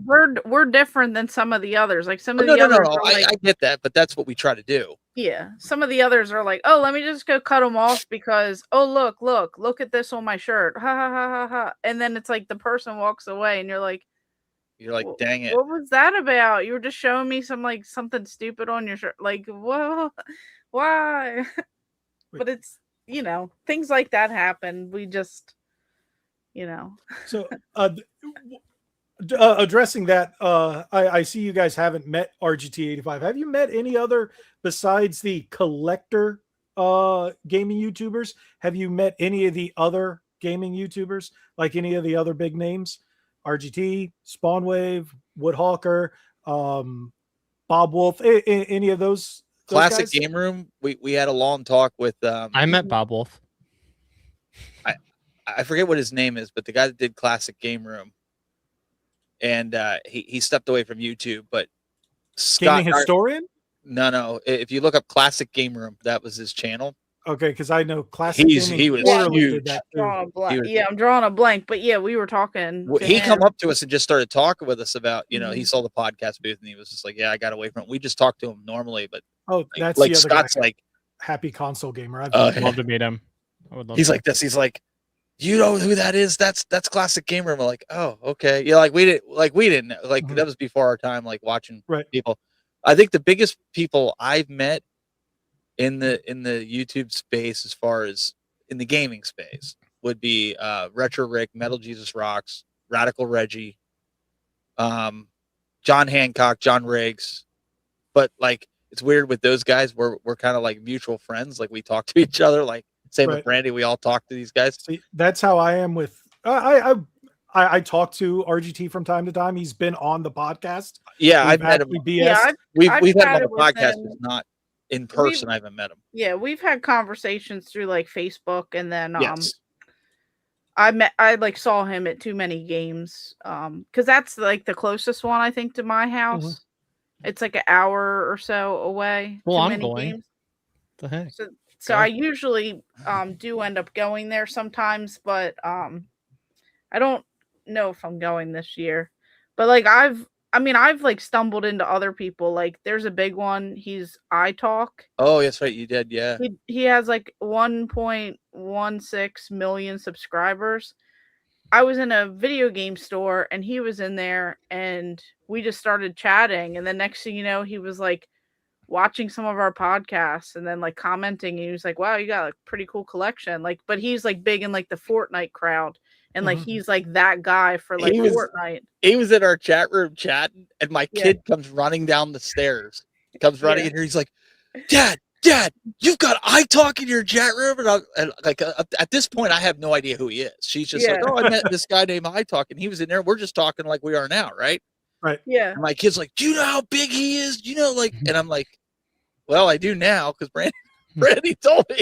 So, sometimes I just stumble into people at like game stores, and then next thing you know, like I didn't know he was that. Like I was just in there buying some games and talking about my YouTube channel, and he's like, "Oh, what you got?" And I was like, "Oh yeah, yes, Mark Bustler."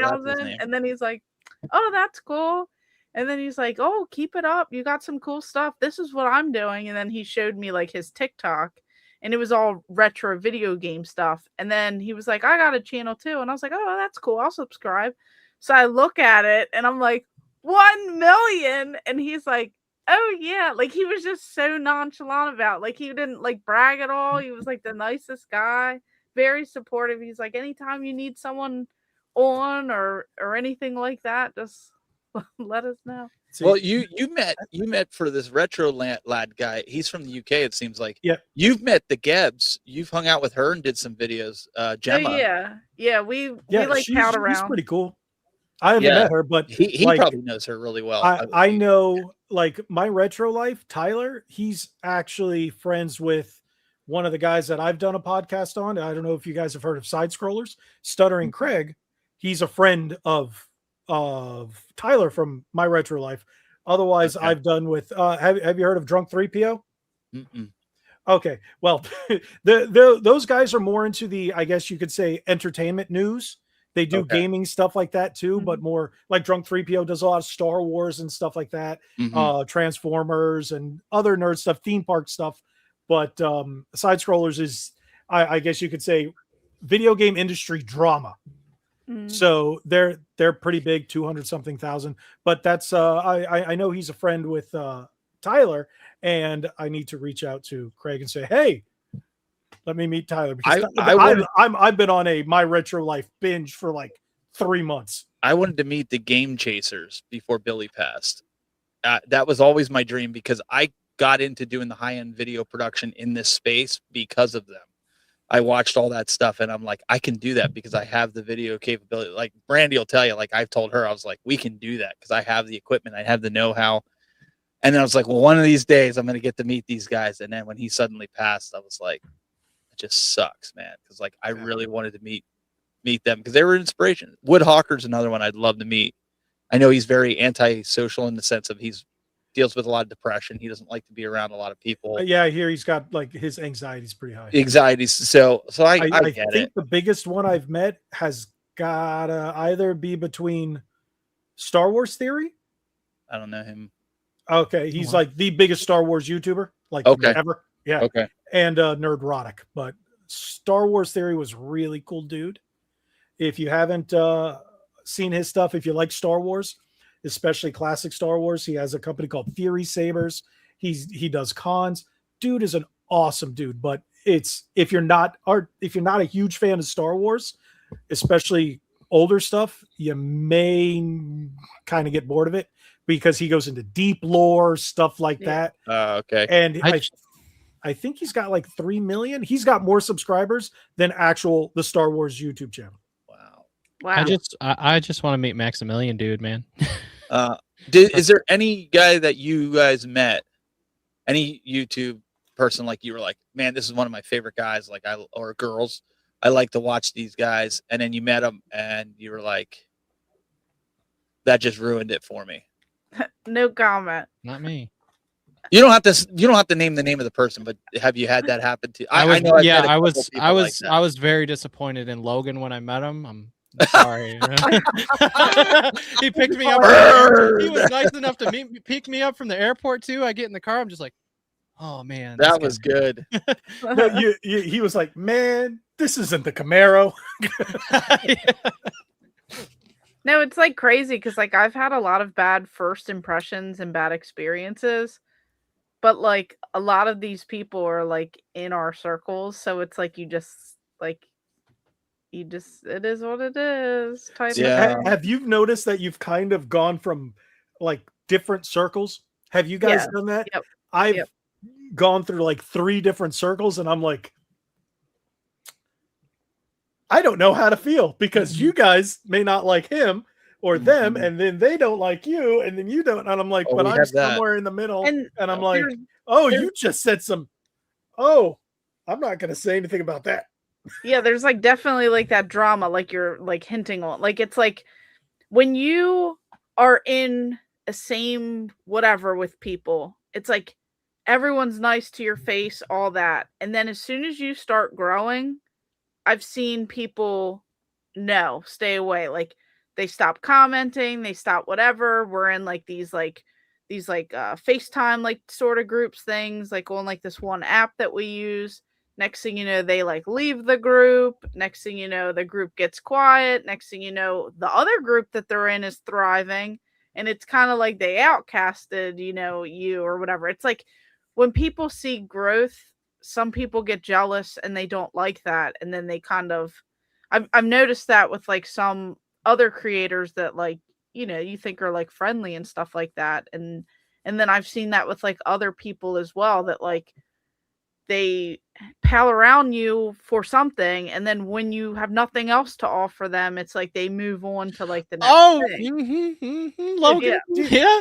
D-Man, does that See, sound so familiar? I won't talk about it much, but he was a little skeptical on throwing me on here. He had to look through my stuff and this and that because of where I came from originally. I wasn't on a podcast or anything, So, but where I'm discovered not gonna throw any names, but there was someone that I helped elevate who ended up doing just that. I know that feeling. And that's how I found Logan too, was because of that person. And then I just all of our chat knows who it is and all that stuff. And but you know what though, Brandy and I, we put our foot down this year. We said this, and I'll say this publicly. I don't care.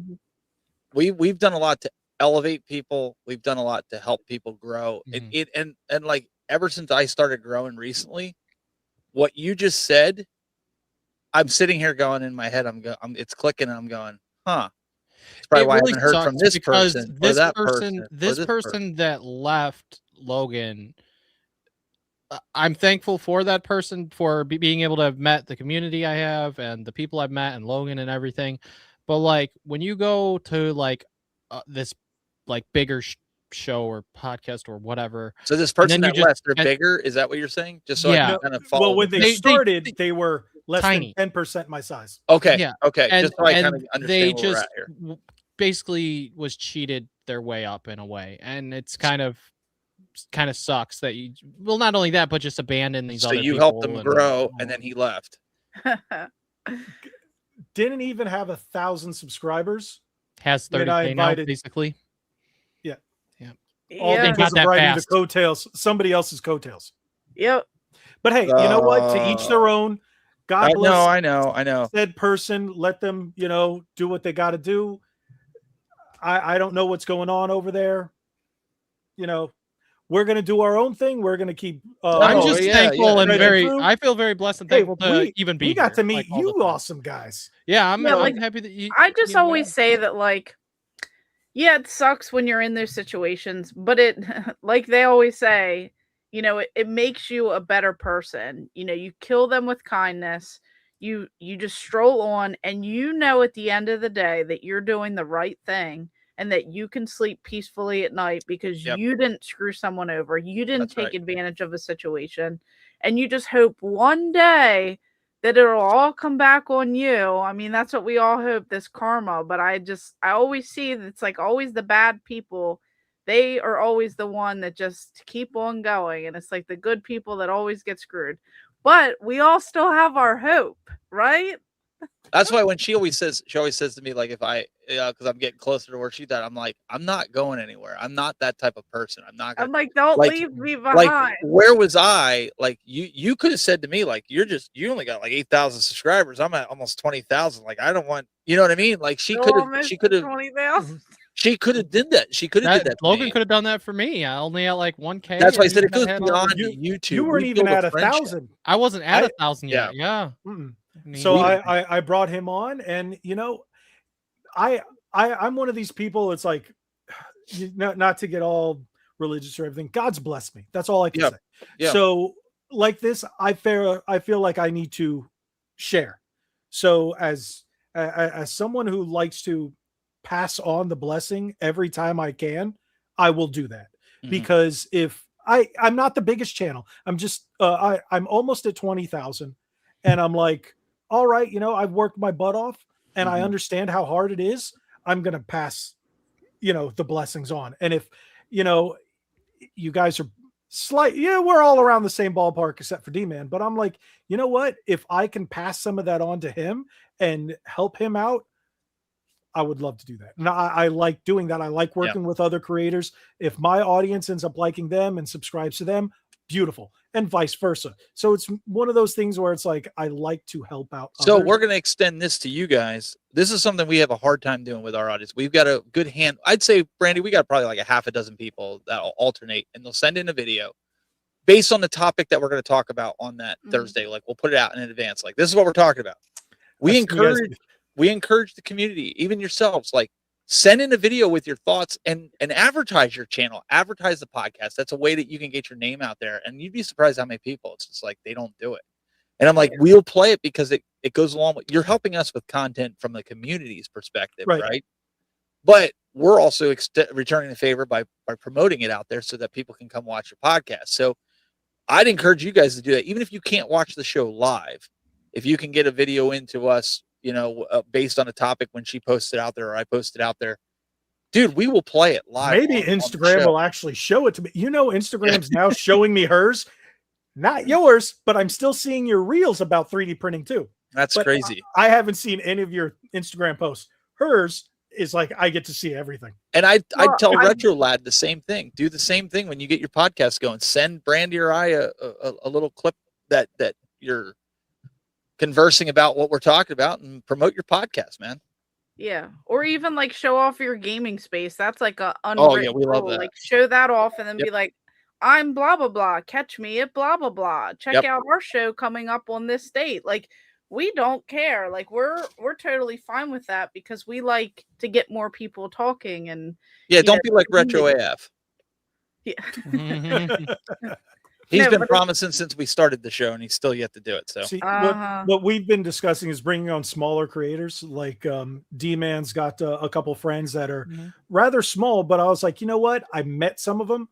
Really cool guys. I just kind of like vet the people before I bring them on the show. And that's why I wouldn't say lurked around, but I watched your stuff to make sure you guys kind of fit with us, because I don't want somebody that's going to be like, you just bring them in and you're just like, screaming and cussing the whole time and just like rowdy and drama. Like, we're not about that. Like, we've had some drama things happen to us, like out of our control type of thing, but we don't like getting into that. We try keep to it 100% family friendly. Bingo, that's what we do. I don't use foul language. No. And it's funny. There was a couple podcasts ago that someone's like, wow, I just realized Logan keeps it clean. He never uses it. I was like, yeah, that's kind of my shtick. Yeah, so, I don't do that. We don't do that. Like in real life, I don't do it. No, we keep it that way. And a lot of it is because, like, I was taught, like, in the broadcast space, regardless of religious beliefs or anything like that, I was taught, like, when you're a broadcaster, if you sit there and you got to cuss all the way through it, people don't respect that. You're going to grab people's attention. If you can talk intelligently and coherently and keep those people. And so, well, I've always kept it even people that, weren't, Bible believing people on the show.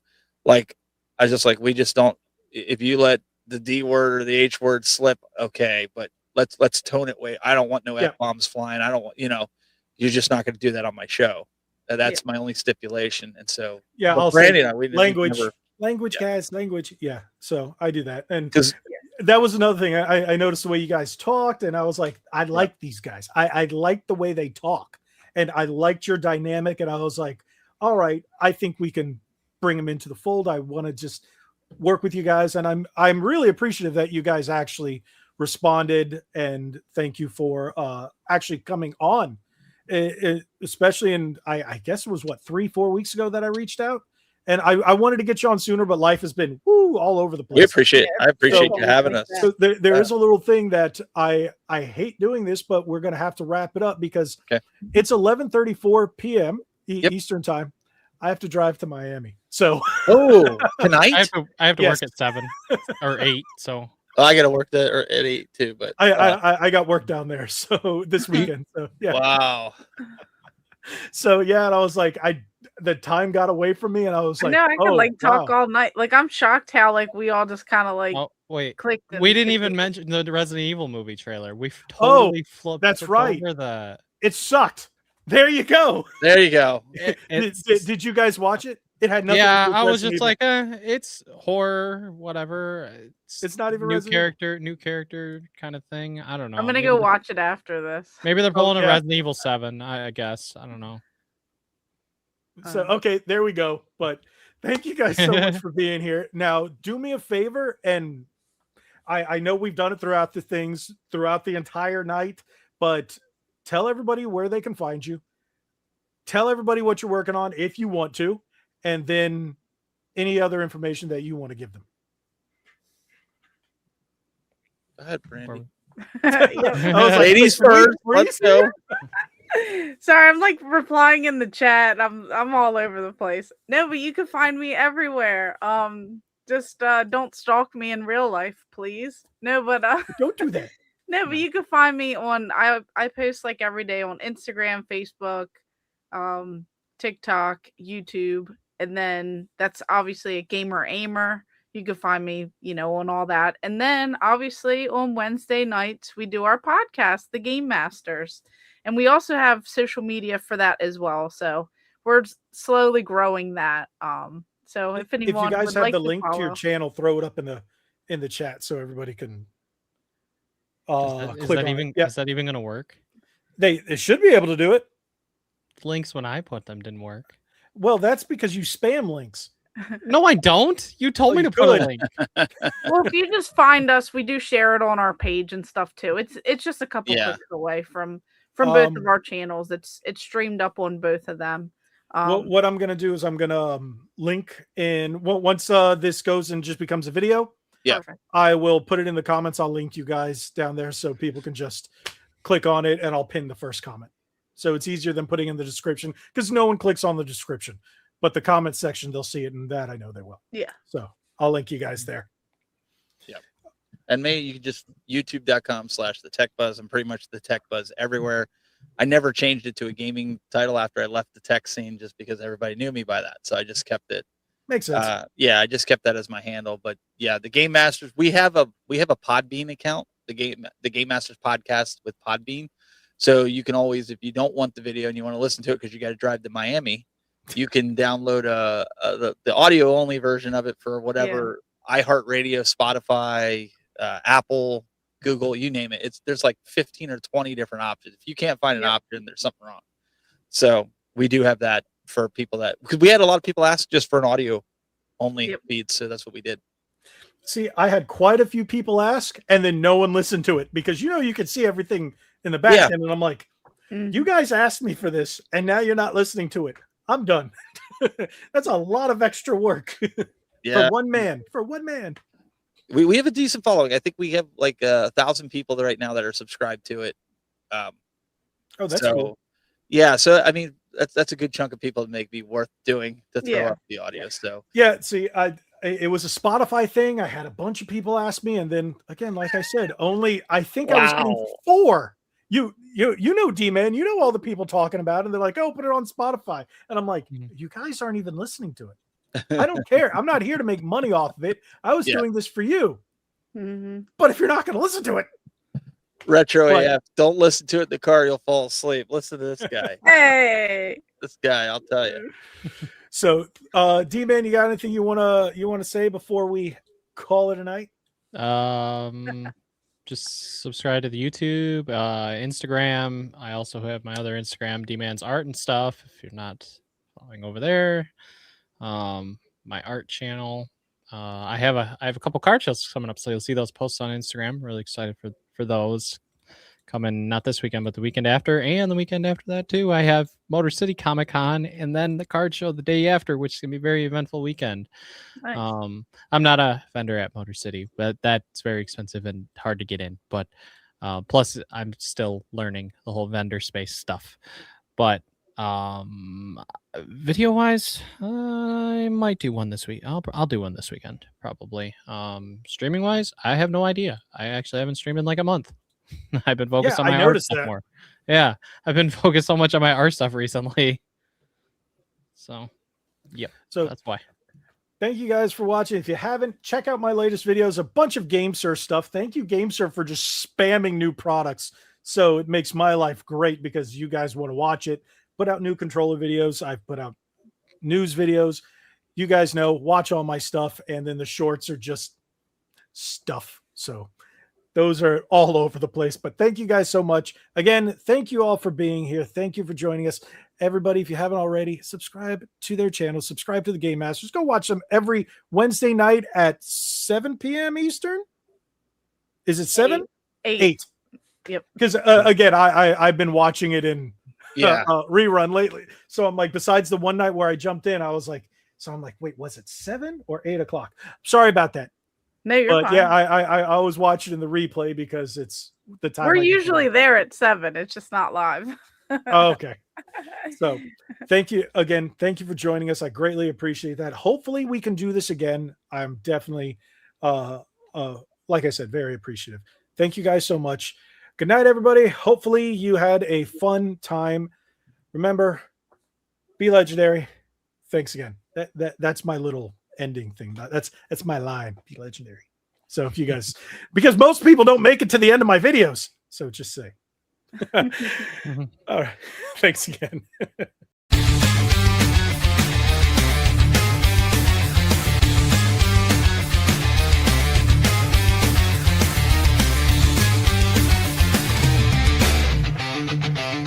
From pixelated past to next gen dreams.